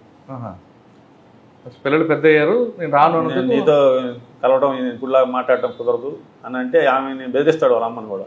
మీ అమ్మాయికి నువ్వు చెప్పు, లేకపోతే నేను చంపేస్తానని. నేను ఎందుకు చెబుతాను మా అమ్మాయికి, దానికి సంసారం ఉంది కదా అది అని చెప్పి ఆమె నిరాకరించిందని ఇంట్లో ఉండిద్దరిని, తల్లి కూతురుని కాదు, తండ్రిని అమ్మని. తండ్రి ఏం చేశాడు మరి? ఇంట్లో ఉన్నాడు కాబట్టి ఐడెంటిఫై చేస్తారు కదా వాళ్ళు. అప్పుడు కూతురు ఉందా? కూతురు లేదు, కూతురు వాళ్ళ చెబ్రోల్లో ఉంది. అంటే అట్లా ప్రకాశం జిల్లాలో ఆ మల్లికా గారికి మేడం గారి టైంలో జరిగిన 2 మర్డర్ కేసులు కూడా నేనే డిటెక్ట్ చేయడం జరిగింది. ఓకే, ఇంకేమున్నాయండి ఇక్కడ? 2015లో ఎన్జీపాడు మండలం, ఇది కూడా ప్రకాశం జిల్లాని, పోతవరం అనే గ్రామంలో వృద్ధులు వాళ్ళు కిరాణా షాప్ పెట్టుకొని జీవనం కొనసాగిస్తూ ఉంటారు. వారిని ఉదాహరణగా తలకాయ కొట్టి చంపేశారు. ఎవరు? గుర్తు తెలియని వాళ్ళు, అన్నోన్ పర్సన్స్. అదే టైంలో నెల్లూరులో కూడా జరిగినాయి ఇట్లానే. నెల్లూరు రూరల్లో ఒక డబుల్ మర్డర్ అయింది. వాళ్ళ దగ్గర నుంచి కూడా చైన్ అయిపోతూ ఉంటాయి. కావల్లో ఒక మర్డర్ అయింది ఎట్లానే. అన్నీ కూడా తల మీద కొట్టి చంపేయడం. ఎంఓ ఒకటే. నెల్లూరు టౌన్లో మర్డర్ చేసి వెళ్ళే టైంలో పబ్లిక్ పట్టుకున్నారు వాడిని. కుక్కపల్లి వెంకటేష్ అని, కలిగిరి మండలం, కావల దగ్గర. పబ్లిక్ పట్టుకొని అప్పచెప్పారు. వాళ్ళు పట్టుకొని పోలీసు వాళ్ళు కూడా ఇమీడియట్గా వెళ్ళి పట్టుకుంటే సంచిలో సుత్తి అది ఉంది. రెడ్ హ్యాండ్గా దొరికాడు. రెడ్ హ్యాండ్గా దొరకడం వల్ల ఇన్వెస్టిగేషన్ కొంచెం స్పీడ్ చేయాల్సి వచ్చింది. ఎక్కువ విచారించడానికి లేకుండా పోయింది. ఒంగోలులోంచి ఒక బైక్ తెచ్చానని మాత్రం రాశారు అక్కడ. అంటే అంత త్వరగా ఇంట్రాగేషన్ జరగలేదు, అయితే హర్రీ బర్రీలో ఉండొచ్చు. ఇక్కడ నా ముందు చేసినటువంటి సిఐ గారు కూడా వెళ్ళి ఆ కేసులు విచారించుకునే టయానికి అంత ఫిక్స్ అయిపోయి రిమాండ్ కూడా పెట్టడం జరిగింది. అయితే ఒక ఒంగోలులో ఒక బైక్ దొంగతనం చేశాడు, ఆ బైక్ ఇక్కడ వేరే వాళ్ళకి ఇచ్చాడని ఒక చిన్న క్లూ ఉంది. నేను వచ్చిన తర్వాత మేము ఛార్జెస్ కొంగులోనే మా దగ్గర ఉన్నటువంటి యూఏ కేసులు పెండింగ్ ఉన్నటువంటి వాటిలో టాప్ కేసు ఇదే ఉంది, డబుల్ మర్డర్ కేసు. ఎట్లా చేయాలి వాడని అనుమానం అంతే. ఆల్రెడీ అతనికి హ్యాంగింగ్ పడి ఉంది, ట్రైల్ అయ్యి వేరే మర్డర్ కేసులో కన్విక్షన్ అయిపోయి ఉంది. కన్విక్షన్ ముద్దాయి నెల్లూరు సెంట్రల్ జైల్లో ఉన్నాడు. ముందు ఆ బైక్ పట్టుకున్నాం. బైక్ పట్టుకుంటే అది హైదరాబాద్ రిజిస్ట్రేషన్. ఆ ఓనర్ వెళ్ళి పట్టుకుంటే ధోబీ ఘాట్ వచ్చి నాంపల్లి దగ్గర ఏదో సమ్ ఏరియాలో ఒక అడ్రస్ వచ్చింది.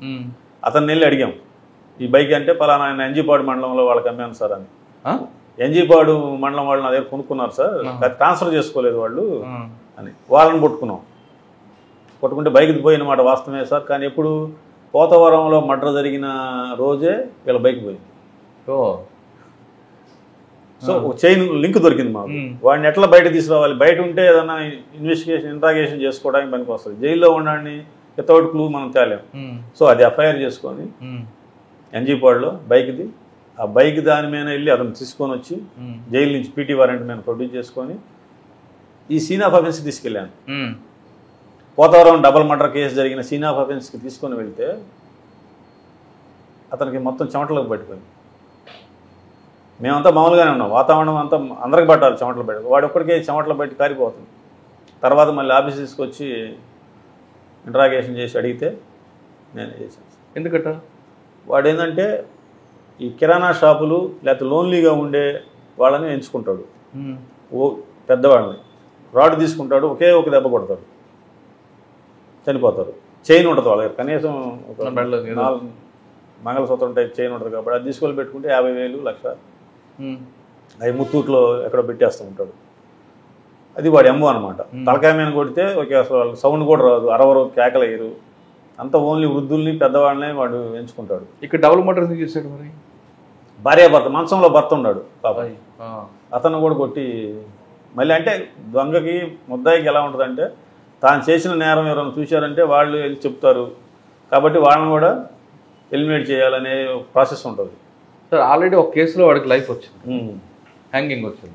మరి ఇప్పుడు ఈ డబుల్ మర్డర్ కేసు యాడ్ అయింది కదా, ఈ ఇట్లాంటివి 4 ఉన్నాయి ఇంకా. అవునా?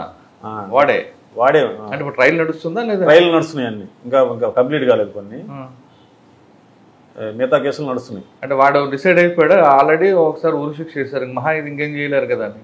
అంటే ఉరిశిక్ష చేసిన తర్వాత చేయలేదు, ఇవి బిఫోర్ చేశాడు. ముందు చేసిన కేసులో ఇన్వెస్టిగేషన్ కంప్లీట్ అయిన కేసులో వాడికి హ్యాంగింగ్ వచ్చింది. తర్వాత కేసులు నడుస్తున్నాయి, అవి కూడా ఆటోమేటిక్గా అన్ని కూడా ఇంకోటి కూడా శిక్ష పడినట్టుంది, లైఫ్ ఏదో పడినట్టుంది. మాది ఇంకా రాలేదు అది ఇంకా. సో ఆ విధంగా కూడా అది పోతవరం డబుల్ మర్డర్ కేసు కూడా ఛేదించడం జరిగింది. సార్ ఈ 4 కాకుండా ఇప్పుడు తర్వాత ఎక్కడికి వచ్చారు? ప్రకాశం జిల్లాతో మీకు బంధం తెగిపోయాక ఇక్కడికి వచ్చారా? అవును సార్, ప్రకాశం జిల్లా అయిపోయిన తర్వాత అక్కడ నుంచి మళ్ళీ ఇంటెలిజెన్స్కి వెళ్ళి సరే అంతా అయిపోయింది. సూళ్ళూరుపేటకి 1 year అయింది వచ్చి, last year August. Sir Sullurpeta రాగానే మెయిన్ ఛాలెంజ్ వచ్చింది. సూళ్ళూరుపేట నాకు కొంచెం కొత్త ప్రదేశం, కొంచెం బోర్డర్ ఇష్యూస్ ఉంటాయి. బోర్డర్ ఇష్యూస్ అంటే తమిళనాడు పిల్లలు వస్తూ ఉంటారు, కల్చర్. సూళ్ళూరుపేటలో వచ్చేది కన్నా వచ్చిన తర్వాత బార్డర్ ఇష్యూస్ కాకుండా ఇక్కడ యూఏ కేసులు ఏమైనా మీరు ఫోకస్ చేయాలి, ఎందుకంటే మీరు అన్ని కూడా యూఏ కేసుల మీద ఎక్కువ ఉంది కదా. ఇక్కడ యూఏ కేసుల్లో అంత చెప్పుకోదగ్గ అంటే మీన్స్ ఫేమస్ అంటే ఇక్కడ మర్డర్స్ తక్కువ. ఇక్కడ సూళ్ళూరుపేట ఈ ప్రాంతం అంతా ఏంటంటే కొంచెం ప్రాపర్టీ అఫెన్స్లు, గాంజా ఇట్లాంటి కేసులే ఉంటాయి. మర్డర్స్ కొంచెం రేరు. సో మాకు ఫస్ట్ ఛాలెంజ్ ఏంటంటే గాంజా. ఇక్కడ గంజాయి బాగా విరివిగా దొరుకుతూ ఉండేది అప్పుడు. అంతకుముందు ఉన్నటువంటి సమయంలో బాగా విచ్చలవిడిగా ఉండేది. కొంచెం కత్తులు తీసుకొని తిరగటం అట్లాంటి కల్చర్ ఉండేది. కుర్రాళ్ళు అటు 10 మంది ఇటు 10 మంది రావటం ఇట్లా ఉండేది. మేము వచ్చిన తర్వాత ఒక సుమారు 8 కేసులు పెట్టి 200 kgs గంజాయిని సుమారు 40 మందిని ముద్దాయిని అరెస్ట్ చేయడం జరిగింది. ఆ 40 మందిలో కూడా సుమారు 25 మంది లోకల్ వాళ్ళు. ఎక్కడి నుంచి వస్తుందండి గంజా మీకు? గాంజాయి వీళ్ళు ఒరిస్సా బోర్డర్ నుంచి తీసుకొని వస్తున్నారు. యాక్చువల్గా ఈ ప్రభుత్వం వచ్చిన తర్వాత ఏగల్ టీం పెట్టడం జరిగింది. కొద్దిగా గొప్ప ఈ మన్యంలో అక్కడక్కడ జరిగేవి కూడా అన్నీ క్లోజ్ అయ్యి ఇప్పుడు ట్రైన్స్లో వస్తాయి సార్ ఎక్కువగా. ట్రైన్ ద్వారా వాళ్ళు ప్యాకెట్స్ 2 kgs ప్యాకెట్స్ ఒక 4 ప్యాకెట్లు పెట్టుకోవడం, సంచి పెట్టుకోవడం, ట్రైన్లో పక్కన పెట్టడం. అవి తీసుకొచ్చి ఈ సూళ్ళూరుపేటకి ఎందుకు వస్తారంటే దిగుతారంటే ఇక్కడ దిగి ఇక్కడి నుంచి చెన్నై వెళ్ళటం మెమోస్లో. అట్లా పెద్ద ట్రైన్స్ గూడూరు దిగి ఇక్కడ రావడం, లేకపోతే తిరుపతి ట్రైన్స్లో నాయుడుపేట దిగడం, లేకపోతే వెంకటగిరి దిగడం ఇట్లా జరుగుతూ ఉంటుంది. సో ఇవి ఇక్కడ అమ్మేసి ఇక్కడ ఏంటంటే CCT ఉంది, మాంబట్టు సెజ్ ఉంది, పారిశ్రామిక వాడ. మాంబట్టు పారిశ్రామిక వాళ్ళు అపాచీలోనే సుమారు 9-10 వేల మంది పనిచేస్తారు. ఇంకా మిగతా అన్ని కలిపి ఒక 2-3 వేల మంది అంటే 13-14 వేల మంది మాంబట్లో.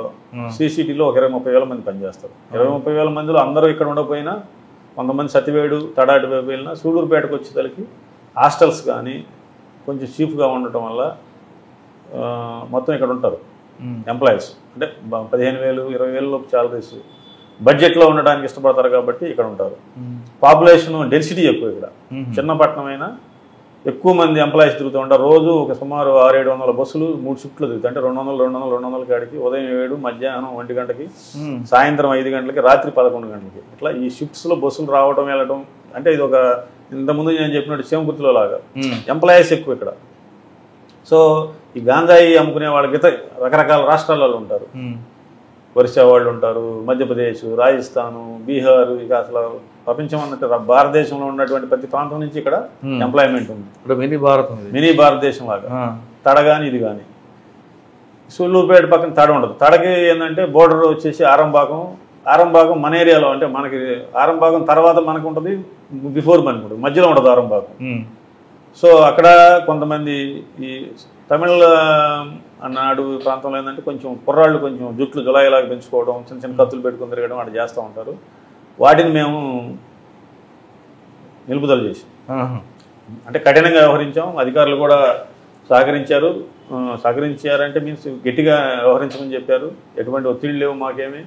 ల్యాండ్ ఆర్డరు క్లీన్గా ఉండాలి, శాంతి భద్రతలే ముఖ్యమని చెప్తూ ఉంటారు. కాబట్టి గంజాయి నిర్మూలించి వాటి మీద కఠిన చర్యలు తీసుకున్న తర్వాత ఇక్కడ ఇప్పుడు గంజాయి అమ్మటకాలు దాదాపు 90% పైన తగ్గిపోయింది. ఎంతో కొంత జరుగుతుంది, జరగదని చెప్పము. ఇంతకుముందు ఓపెన్గా జరిగేది, చాలా సీక్రెసీగా తక్కువ అయిపోయింది. ఆల్మోస్ట్ ఆల్ క్లోజ్ చేసాము. ఎక్కడైనా ఒకటారా జరుగుతూ ఉంటాయి. అవి కూడా రెగ్యులర్ బేసిస్లో. అంటే మాకు ఇక్కడ ప్రస్తుతానికి టార్గెట్ ఏంటంటే ఓన్లీ గంజాయి తాగి తర్వాత చేసే గొడవలు.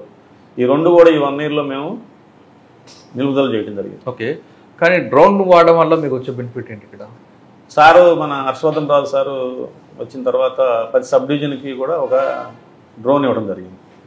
డ్రోన్ వల్ల ఉపయోగాలు ఏంటంటే మనం అన్ని ప్రాంతాలకు వెళ్ళలేము. మనం వెళ్తే ఎల్గిడి వల్ల వాడు వెళ్ళిపోవచ్చు. మనం దాన్ని ప్లై చేయటం వల్ల మారుమూల ప్రాంతాలకు, అంటే చెట్ల లోపల ఎక్కడైనా పేకాట గ్యాంబ్లింగ్ అలాంటి జరుగుతున్నా, కోడి పందాలు జరుగుతున్నా, లేకపోతే ఎక్కడైనా అలరం మొక్కల్లాగా ఉండేవాళ్ళు నిర్జీవ ప్రదేశాల్లో పాడుబడి ఇళ్ళ దగ్గర అట్లా గంజాయి సేవిస్తూ ఉంటారు. ఇవన్నీ కూడా మనం డ్రోన్ ద్వారా క్యాప్చర్ చేసుకోవడం, ఇమీడియట్గా అక్కడికి వెళ్ళి వాళ్ళ మీద కేసులు బుక్ చేయటం, గంజాయి తాగే వాళ్ళు అయితే కౌన్సిలింగ్ చేయటం, వాళ్ళకి అమ్మేవాళ్ళు ఎవరిని వాళ్ళని ఎండబట్టుకోవడం, వీళ్ళ కౌన్సిలింగ్ చేయటం, వీళ్ళ తల్లిదండ్రులను పిలవటం, మీ పిల్లలు ఏ విధంగా చేస్తున్నారు అని చెప్పి ఆ డ్రోన్ రావడం వల్ల ఏంటంటే కొంచెం ఫియర్ వచ్చింది. పోలీసు వాళ్ళు ఈ డ్రోన్తో ఎక్కడికైనా వస్తారు వీళ్ళు. అదేవిధంగా ఫ్లెమింగో ఫెస్టివల్ జరిగింది. ఫ్లెమింగో ఫెస్టివల్ ఒక 5 సంవత్సరాల తర్వాత జరిగే తలకి లాస్ట్ ఇయర్ హెవీ క్రౌడ్ వచ్చింది. దీని క్రౌడ్ మూమెంట్ కూడా కంట్రోల్కి మేము వాడుకోవడం జరిగింది. అంటే ఎక్కడైనా కొంచెం క్రౌడ్ ఎక్కువ, ట్రాఫిక్ ఎక్కువ ఉన్నప్పుడు అక్కడ స్టాఫ్ను పంపించుకోవడం, అక్కడ అంటే ఎటువంటి ఇన్సిడెంట్ జరగకుండా. సార్, అది కాకుండా మీకు ఇక్కడ బోట్ ద్వారా వెళ్ళే లేకులు ఉన్నాయి. ఇక్కడ అక్కడ ఏమైనా క్రైమ్ జరిగితే మీరు బోట్లో వెళ్తారా? ఇరక్కం అని మనకి పులికాట్లో ఉంటుంది సార్. అది ఒక ప్రత్యేకమైన ప్రాంతం, ద్వీపం. అది సుమారు ఒక 800 మంది 900 మంది దాకా. 2 ద్వీపాలు కనిపిస్తున్నాయి కదండి. అది వేనాడు ద్వీపం కాదు, దానికి రోడ్డు ఉంది. అక్కడ ఒక ఫేమస్ దర్గా ఉంది. 144 feet సమాధి ఉండేది అక్కడ. అది ఏషియాలోనే పెద్ద ఏఆర్ రెహమాన్ గారు వాళ్ళు వస్తూ ఉంటారు. అది రీసెంట్గా ఒక 3-4 days బ్యాక్ అది గంధోత్సవం జరిగింది. తమిళనాడు, కర్ణాటక, ఆంధ్ర, తెలంగాణ ఈ 4 ప్రాంతాల నుంచి కూడా భక్తులు విడిగా వస్తూ ఉంటారు. ఇరక్కం వచ్చి స్పెషల్ ఏంటంటే మీరు అన్నట్టు ఏదన్నా ఇన్సిడెంట్ జరిగితే కంపల్సరీ బోటు ద్వారా వెళ్ళాల్సిందే, ఆల్టర్నేటివ్ ఏం లేదు. దాన్ని కలెక్టర్ గారు కూడా మన ప్రోగ్రాం పెట్టడం జరిగింది. కలెక్టర్ గారితో పాటు ఆర్డీఓ గారు, మేము, ఎమ్మెల్యే గారు అందరం కూడా అక్కడికి బోట్లోనే వెళ్ళి కంప్లైంట్స్, ఏదైనా కంప్లైంట్స్ వచ్చినా కానీ, వాళ్ళకి ఏదైనా సమస్య వచ్చినా కానీ, పిల్లలు కూడా ఇప్పుడు అక్కడ బోట్లోనే వచ్చి స్కూల్స్కి వస్తారు. ఈ మధ్య రీసెంట్గా గవర్నమెంట్ 173 మందికి ఇళ్ల పట్టాలు ఈ తడ ఏరియాలో ఇవ్వడం జరిగింది. సమూలంగా వాళ్ళని అంటే మీన్స్ మొత్తాన్ని కూడా రాబోయే 1 yearలో బయటకు తీసుకురావడం ద్వారా వారికి మంచి అవకాశాలు, అంటే విద్య కానీ, వైద్యం కానీ, ఆరోగ్యం ప్రకారం కానీ వాళ్ళకి అవకాశాలు కల్పించడానికి గవర్నమెంట్ చర్యలు తీసుకుంటుంది. అది మంచి సౌకర్యం. ఓకే సార్, ఇది కాకుండా బోర్డర్ మీకు ఇష్యూస్ ఏమున్నాయంటే? బోర్డర్లో ఇక్కడ నానుడి ఏంటంటే జనరల్గా మీరు నెల్లూరు వెళ్ళినా, చెన్నై వెళ్ళినా ఒకటి అనుకుంటూ ఉంటారు అందరూ, ఏమని శాండ్ తడలోంచి శాండ్ వెళ్తుంది, తడ నుంచి శాండ్ వెళ్తూ ఉంటుంది అంటూ ఉంటారు. అది వెళ్తుందా వెళ్ళదా అని తెలియదు ఎవరికి, కానీ వెళ్ళిద్ది అంతే, శాండ్ వెళ్తుంది అని అంటారు అన్నమాట. దీనికి మేమేం చేసాము, ఒక నెంబర్ ఐడెంటిఫికేషను కెమెరాస్ పెట్టాము. ఒక ఎస్పీ గారు 2 ప్రొవైడ్ చేశారు. సుమారు ₹1,00,000 పెట్టి, అంటే చెన్నై నుంచి వచ్చే వెహికల్స్ కానీ, చెన్నై అంటే 120 km స్పీడ్తో వెళ్ళినా కానీ నెంబర్ క్యాప్చర్ అవుతుంది. అంటే ఏమీ జరగట్లేదు, ఎవరైనా చెక్ చేసుకోవచ్చు. అది మేము ఆల్రెడీ అందరికి కూడా నెంబర్స్ ఇవ్వడం జరిగింది. చెక్ పోస్ట్ కూడా లేదు, శాండ్ అయితే వెళ్ళదు ఇక్కడి నుంచి. కానీ ఇంత ముందు రోజుల్లో జరిగింది కాబట్టి ఇప్పుడు కూడా జరుగుతుంది అనుకుంటారు. కాబట్టి దాన్ని నిరోధించడానికే మా గవర్నమెంట్ పాలసీ, బయట రాష్ట్రాలకి శాండ్ వెళ్ళకూడదు, దాని మీద ప్రత్యేకంగా దృష్టి సారించుకొని అది శాండ్ వెళ్లకుండా మేము చెక్ పోస్ట్ పెట్టుకొని 24 గంటలు రన్ అవుతూ ఉంటుంది. అక్కడ సుమారు 6 మంది, షిఫ్ట్కి 6 మంది కాడికి 3 షిఫ్ట్లో 3 hours 18 మంది మేము కూడా దాన్ని తనిఖీ చేస్తాం.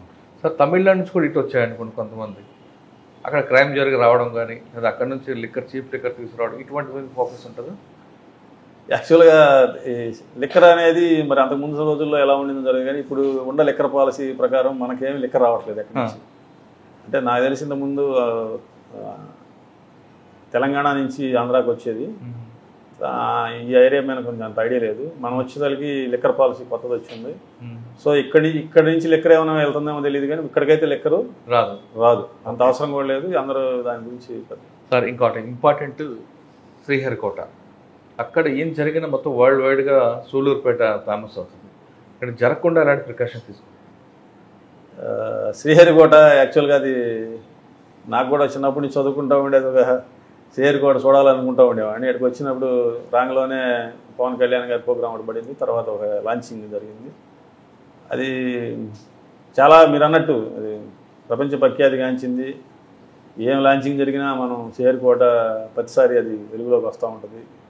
అక్కడ ఒక దాదాపు 1000 మంది సిఐఎస్ఎఫ్ సిబ్బంది ఉన్నారు. ఒక ఎస్పీ కమాండెంట్ క్యాడర్ అతను ఉన్నారు, ప్లస్ 2000 మంది ఎంప్లాయీస్ ఉంటారు, వాళ్ళ కుటుంబాలు ఉన్నాయి. కత్తిమైన సాము లాంటిది యాక్చువల్గా.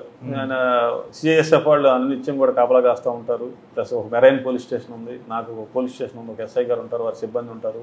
ప్లస్ దీంట్లోకి సంబంధించి కాలనీస్ ఉన్నాయి కొన్ని, ఒక 3 కాలనీలు. పుట్టి పెరిగి శ్రీహరికోటలో ఏరియాలోనే పుట్టి పెరిగిన వాళ్ళకి అక్కడ కాలనీస్ పెట్టారు. వాళ్ళు ఒక 700-800 మంది ఉంటారు.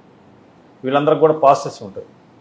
ఈ కాలనీస్ని తనిఖీ చేసుకుంటూ ఉంటాం. కొత్త వ్యక్తులు ఎవరైనా వస్తే ఈ మధ్య గవర్నమెంట్ కూడా ఫింగర్ ప్రింట్స్ స్కానర్స్ అని ఇచ్చారు. ఎస్పీ గారు కూడా ప్రత్యేక సేవ తీసుకొని మాకు ఒకటి ఇవ్వడం జరిగింది.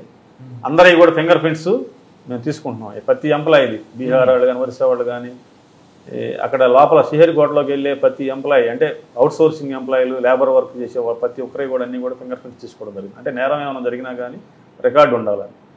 ఈ మధ్య కూడా ఒక సేలం నుంచి ఒక ఫోన్ వచ్చింది, శ్రీహరికోటలో ఏదో బాంబు సంబంధించిందని. దాన్ని సేలం వెళ్ళి కూడా అదే మీరు చెప్పినట్టు అది కొంచెం అంతా అలజడైపోయింది. శ్రీహరికోటలో బాంబు అని. అంతకుముందు లాంచింగ్ జరిగిన తర్వాత వచ్చింది ఇది. మళ్ళీ నేనే పర్సనల్గా సేలం వెళ్ళి అతన్ని తీసుకొని వచ్చి విచారించడం జరిగింది. అయితే అతను కొంచెం మెంటల్గా డిజార్డర్లో ఉన్నాడు. మన రుయ్ హాస్పిటల్లో కూడా ప్రొడ్యూస్ చేసి సర్టిఫికేట్ కూడా తీసుకోవడం జరిగింది. దాని మీద ఐబీ వాళ్ళు, మన యొక్క ఇంటెలిజెన్స్ వాళ్ళు కూడా అందరూ వచ్చి కూడా అతన్ని విచారించారు. ఏంటంటే చిన్నదాన్ని కూడా అన్ని ఢిల్లీ దాకా కూడా అంత. సూళ్ళూరుపేటలో ప్రధాన సమస్య ట్రాఫిక్. ఎస్, హైవే విపరీతమైన వెహికల్స్ 24 hours నడుస్తుంటాయి. అసలు ఆ ఇష్యూని ఎలా చేయాలి? ఒక్కసారి ఒక ట్రాఫిక్ జామ్ అయిందంటే కొన్ని కిలోమీటర్లు ఆగి. సూళ్ళూరుపేటలో మీరు చెప్పినట్టుగా ట్రాఫిక్ సమస్య ఉండింది. ఇందాక చెప్పిన గంజాయి తర్వాత ప్రధానమైన సమస్య ట్రాఫిక్. ఎవరైనా వృద్ధులు ఉంటారు వీళ్ళు, అంటే శ్రీహరికోటలో రిటైర్డ్ ఎంప్లాయీస్, వాళ్ళందరూ కూడా ఎప్పుడైనా వచ్చి కలుస్తూ ఉంటారు. వాళ్ళు ఎప్పుడైనా ప్రోగ్రామ్స్ పిలిచిన వెళ్తూ ఉంటాను, వాళ్ళు అడుగుతూ ఉంటారు, సార్ కొద్దిగా ట్రాఫిక్ సమస్య ఉందని. దానికి సంబంధించి మా ఎస్పీ సార్ మాకు బాగా సహకరిస్తూ ఉంటారు. అడిగితే ఒక రక్షకు కూడా ఇచ్చారు, 2 బ్లూ కోడ్స్ ఇచ్చారు. ఒక రక్షకులో ఒక ఎస్ఐని లేకపోతే స్టాఫ్ని పెట్టడం, బ్లూ కోడ్స్కి ఇద్దరిద్దరిని ఇవ్వటం, ఇవన్నీ కూడా సైమల్టేనియస్గా తిప్పడం వల్ల అంత పెద్ద ప్రమాదమైన ట్రాఫిక్ ఇబ్బందుల నుంచి తప్పించుకొని కొంచెం నార్మల్కి వచ్చింది. 1-2 రోజులు కొన్ని ఏదన్నా మేము బందోబస్తుల్లో వేరే ప్రదేశాలకు వెళ్ళినప్పుడు ఏమన్నా ఇట్లాంటి ఇబ్బందులు జరిగినా కానీ హైవే మీద అయితే సమస్యలు లేవు. ఎందుకంటే హైవే మీద మాకు ఒకసారి వస్తుంది. అది ఎప్పుడంటే బాగా హెవీ వర్షాలు వస్తాయి, ఈ నవంబర్ డిసెంబర్లో ఇక్కడ మాన్సూన్స్. అప్పుడు వచ్చినప్పుడు ఇక్కడ ఇంజనీరింగ్ కాలేజీ దగ్గర రోడ్డు మీద వాటర్ వస్తాయి. వచ్చినప్పుడు కొద్దిగా ఉంటుంది. లాస్ట్ టైం వస్తే మేము దగ్గర ఉండి 3-4 hours నిలబడి పంపించడం జరిగింది వెహికల్స్. ప్రస్తుతానికైతే నేను వచ్చిన ఈ 1 yearలో మేజర్ ట్రాఫిక్ హైవే మీద అయితే లేదు. టౌన్లో ఉంది, దాన్ని దాదాపుగా కంట్రోల్ చేసాము 60-70%. చిన్నవి ఉన్నాయి, అవి కూడా రాబోయే రోజుల్లో పరిష్కరించుకుంటాం. ఇంకో ఫైనల్గా సూళ్ళూరుపేట అనగానే చెంగాలమ్మ టెంపుల్. ఇక్కడ కూడా 2 రాష్ట్రాల దగ్గర 3 రాష్ట్రాల ప్రజలు వస్తుంటారు. ఆ బందోబస్తు ఎలా చేస్తుంటారు? సూళ్ళూరుపేట అది నిరంతరం అది స్పెషాలిటీ ఏంటంటే చెంగాలమ్మ టెంపుల్ క్లోజ్ చేయదు. మనకి ఏ దేవాలయానికి వెళ్ళినా కానీ రాత్రి 10 తర్వాత 11 తర్వాత క్లోజ్ చేసుకోవడం, తెల్లవారుజామున ఓపెన్ చేయడం ఉంటుంది. ఇది రెగ్యులర్ 24 hours ఓపెన్ ఉంటుంది. ఈ అమావాస్యకి బాగా తమిళనాడు నుంచి భక్తులు బాగా వస్తూ ఉంటారు, అక్కడే నిద్రిస్తారు వాళ్ళు. అట్లా కొంచెం హెవీ క్రౌడ్ ఉంటుంది. క్రౌడ్ ఉన్నప్పుడు సిబ్బందిని పెట్టుకుంటాము. పెట్టుకొని అక్కడ ట్రాఫిక్ సమస్య లేకుండా అక్కడ కొంతమంది బస్సులు అవి ఉండేవి. ఇప్పుడు నో పార్కింగ్ జోన్, ఓన్లీ టెంపుల్కి వచ్చిన వాళ్ళు వెహికల్స్ పెట్టుకునే విధంగానే అక్కడ ఏర్పాటు చేశాము. రెగ్యులర్గా ఆ ఈఓ గారితో కానీ ఆ టెంపుల్ సిబ్బందితో కానీ ఉండి మేము బందోబస్తు ఏర్పాటు చేసుకోవడం, ఎవరైనా వివిఐపీస్ వస్తూ ఉంటారు, 2 రాష్ట్రాల నుంచి వస్తూ ఉంటారు. శ్రీహరికోట నుంచి కూడా లాంచింగ్ ముందు రోజు అక్కడే ఇస్రో చైర్మన్ గారు వచ్చి పూజ చేసుకుంటారు ఆనవాయితీ. ఈ 4 రాష్ట్రాల్లో అంటే ఎక్కువగా తమిళనాడు, ఆంధ్రాలో బాగా ప్రాముఖ్యత చెందిన గుడి కాబట్టి అది కూడా ఒక అదృష్టంగా భావిస్తున్నాం మేము. అంటే అక్కడ ఎటువంటి ప్రాబ్లం రాకుండా ప్రస్తుతానికైతే ఇంతవరకు ఏమి ఇన్సిడెంట్ కూడా నోటీస్ కాలేదు. దాని తగు జాగ్రత్తలు తీసుకుంటాం. ఓకే సార్, ఫైనల్గా చెప్పండి, మీకు లా అండ్ ఆర్డర్ కన్నా క్రైమ్లోనే ఎక్కువ ఇంట్రెస్ట్ చూపిస్తున్నట్టుగా మీ రికార్డులు చెప్తున్నాయి. ఎక్కడైతే యూఏ కేసులు ఉన్నాయో అందులోనే లాగా రిపీట్గా చూసి కేసు బ్రేక్ చేయాలని. ఇకపై మీరు అటువంటి కేసులు చూస్తారా, లా అండ్ ఆర్డర్ కేసులు చూస్తారా? అంటే అవి మన వృత్తిపరంగా ఏది వచ్చినా చూడాల్సి వస్తుంది. లా అండ్ ఆర్డర్లో ఇష్యూస్ ఏంటంటే ప్రజలకు దగ్గరగా ఉండవచ్చు. మనం పబ్లిక్ మన గోల్ అడుగుతున్నాను. గోల్ అంటే ఛాలెంజింగ్ జాబ్స్ చేయటం ఇంట్రెస్ట్గా ఉంటుంది. ఏదైనా అపరిష్కృతంగా ఉన్నటువంటి ఎవరిని అడుగుతూ ఉంటాను. పక్కన కూడా ఏదైనా స్టేషన్స్లో ఉండా కానీ మర్డర్ కేసు పెండింగ్ ఉందా ఒకసారి చూద్దాం అని నేనే కల్పించుకుంటాను. అంటే ఏదో ఒకటి హెల్ప్ చేద్దాం వాళ్ళకి, వాళ్ళకి ఆలోచన. అంత ఇంట్రెస్ట్ అండి అంటే నేను చిన్నప్పటి నుంచి కూడా కొంచెం ఈ డిటెక్టివ్ నవల్స్ అవి చదువుతూ ఉండేవాడిని. మధుబాబు చదువుతూ ఉండేవాడిని చిన్నప్పుడు. 7th 8th క్లాస్ నుంచి కూడా టీచర్స్ కూడా నన్ను మమలించేవాడు. మా వెంకటేశ్వరరావు మాస్టర్ అని ఆయన తింటా ఉండేవాడు, ఏ నవలు చదువుతున్నామని. మా అమ్మగారు ఎప్పుడు ఎద్దనపూడి సులోచనారాయణ వాళ్ళే చదువుకుంటూ ఉండేది. అట్లా ఏదో కొంచెం అంటే క్రైమ్ అది చేజ్ చేయాలా, అది దాన్ని మనం ఎందుకు సాధించకూడదు, పట్టుదలగా ఉంటుంది కొంచెం. అందుకోసం క్రైమ్ ఇంట్రెస్టింగ్గా ఉంటుంది. అపరిష్కృతంగా ఉంటే పరిష్కరిస్తే మనకి పోలీసు నేను అనుకునేది ఏంటంటే నా వల్ల ఎంతో కొంతమంది జనరల్గా పోలీసు మీద ఎంతో కొంత బ్యాడ్ నడుస్తూ ఉంటుంది. ఎవరో ఒకరు అనుకుంటారు ఎంతమంది మా వృత్తిపరంగా ఉంటాయి. నా వల్ల ఎంతో కొంతమంది పోలీసు మంచి వాళ్ళు అని అనుకోవాలి, నా వల్ల ఎవరు చెడ్డవాళ్ళు అనుకోకూడదు అని నేను భావిస్తూ ఉంటాను. దీని అన్నిటికీ కూడా ఏంటంటే పోలీస్ ఫ్యామిలీస్కి చివరిగా నేను ఇంత సక్సెస్ అవ్వాలంటే ఇంట్లో వాళ్ళ యొక్క భార్యల సహకారం కూడా ఎంతో లభించాలి. ఎందుకంటే వాళ్లే పిల్లలందరినీ కూడా పోలీసు అతను నిద్రలేసేతలకి ఇంట్లో ఉండడు, పిల్లలు నిద్రలేసేతలకి ఇంట్లో ఉండడు, నిద్రపోయేతలకి వెళ్తాడు. అసలు మీ విజయవాడకి వాళ్ళే ఉన్నారు. ప్రతి పోలీసు నేను వేరే డిపార్ట్మెంట్ కానిస్టేబుల్ దగ్గర నుంచి డీజీ వరకు ఎవరు తీసుకున్నా మీకు సక్సెస్ వెనక వాళ్ళే ఉంటారు. పిల్లల సక్సెస్ వెనక కూడా తండ్రి పాత్ర ఉండదు పోలీసులో. మ్యాక్సిమం తల్లి యొక్క పాత్ర ఉండదు. కాబట్టి తల్లిలే మాకు వాళ్ళ వల్లే మేము ఇంత సక్సెస్ఫుల్గా ఈరోజు. మీ మేడం గారు మీరు మా వెనక నా మేడం గారే, మా అమ్మగారు కూడా అంటే నాకంతా కూడా తల్లి, మా అక్క, మా మిస్సెస్. ఇప్పుడు తల్లి మంచి బుద్ధులు నేర్పింది. మా అక్క దగ్గర నేను పెరిగి హైదరాబాద్లో చదువుకున్నాను. ఇద్దరిని, మా బ్రదర్ని నన్ను ఇద్దరిని కూడా ఆమె తీసుకెళ్ళి తన మ్యారేజ్ అయిన తర్వాత దాని దగ్గర పెట్టుకొని మేము మా కాళ్ళ మీద నిలబడేదాకా ఆమె పెంచింది. తర్వాత మిస్సెస్ ఇప్పుడు అల్టిమేట్గా అమ్మాయి తను సహకారం లేకపోతే మేము అంటే మైండ్ పీస్ఫుల్గా ఉండాలి, మనం వర్క్ పని చేసుకోవాలంటే ప్రతి పోలీస్ అధికారి వెనక కానిస్టేబుల్ కానీ మీరు అన్నట్టు డీజీపీ గారి దాకా భార్యల సహకారం లేకపోతే మేము సక్సెస్ సాధించలేము, మా పిల్లలు కూడా సక్సెస్ సాధించలేము. పోలీసింగ్లో ఛాలెంజ్ ఉన్న పాత్ర చేయడమే తనకు ఇష్టం అంటున్నారు మురళీకృష్ణ గారు. ఎందుకంటే చిన్నప్పటి నుంచి షాడా మధుబాబు నవల ప్రభావం చాలా ఎక్కువగా ఉన్నట్లు కనిపిస్తుంది. అంటే తన పరిధిలో కాకుండా చుట్టుపక్కల పరిధిలో కూడా ఎక్కడైతే మిస్సింగ్ కేసులున్నా, అది మిస్టరీ కేసులు ఉంటే ఒకసారి అందులో మాట్లాడి సలహా ఇవ్వడంలో ఆయనకు ఒక స్టైల్ ఉంది. ఏ పోలీస్ ఆఫీసర్ అయినా సరే సంఘటన జరిగిన వెంటనే ప్రతి ఎక్యూజ్డ్ అంటే ప్రతి నేరస్తుడు ఒక క్లూ విడిచిపెట్టి వెళ్తాడు. అది పట్టుకోవడంలోనే వాళ్ళ యొక్క పనితనం కానీ నైపుణ్యం కానీ బయటపడుతుందనే విషయానికి బెస్ట్ ఎగ్జాంపుల్ మురళీకృష్ణ గారు. ఆయన ఇంకొక మాట చెప్తున్నారు, మా విజయం వెనక మా భార్యలు ఉన్నారు. ఖచ్చితంగా ప్రతి పోలీస్ ఆఫీసర్కి కానిస్టేబుల్ దగ్గర నుండి, హోంగార్డ్ దగ్గర నుండి, డీజీపీ వరకు ఈరోజు వాళ్ళ ఆఫీసర్లు వాళ్ళు చక్కగా పనిచేయడం కాకుండా వాళ్ళ కుటుంబాలు కూడా చక్కగా పిల్లలకు బాగా చదువుతున్నారంటే దానికి కారణం వాళ్ళ వైఫ్లే అన్న విషయాన్ని ఈయన కూడా అంగీకరిస్తున్నారు. ఇది మురళీకృష్ణ గారితో ఎక్సలెంట్ ఇంటర్వ్యూ. వచ్చే వారం మరో గెస్ట్తో మళ్ళీ కలుద్దాం. అంతవరకు నమస్తే. థ్యాంక్ యూ అండి. Thank you very much.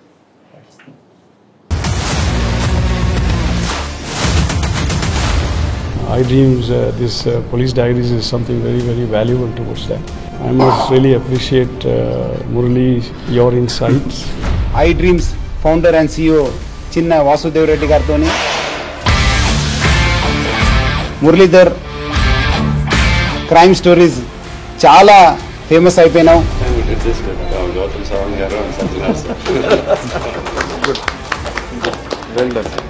Congratulate him for doing so well, and I congratulate him, his boss also, for doing so well.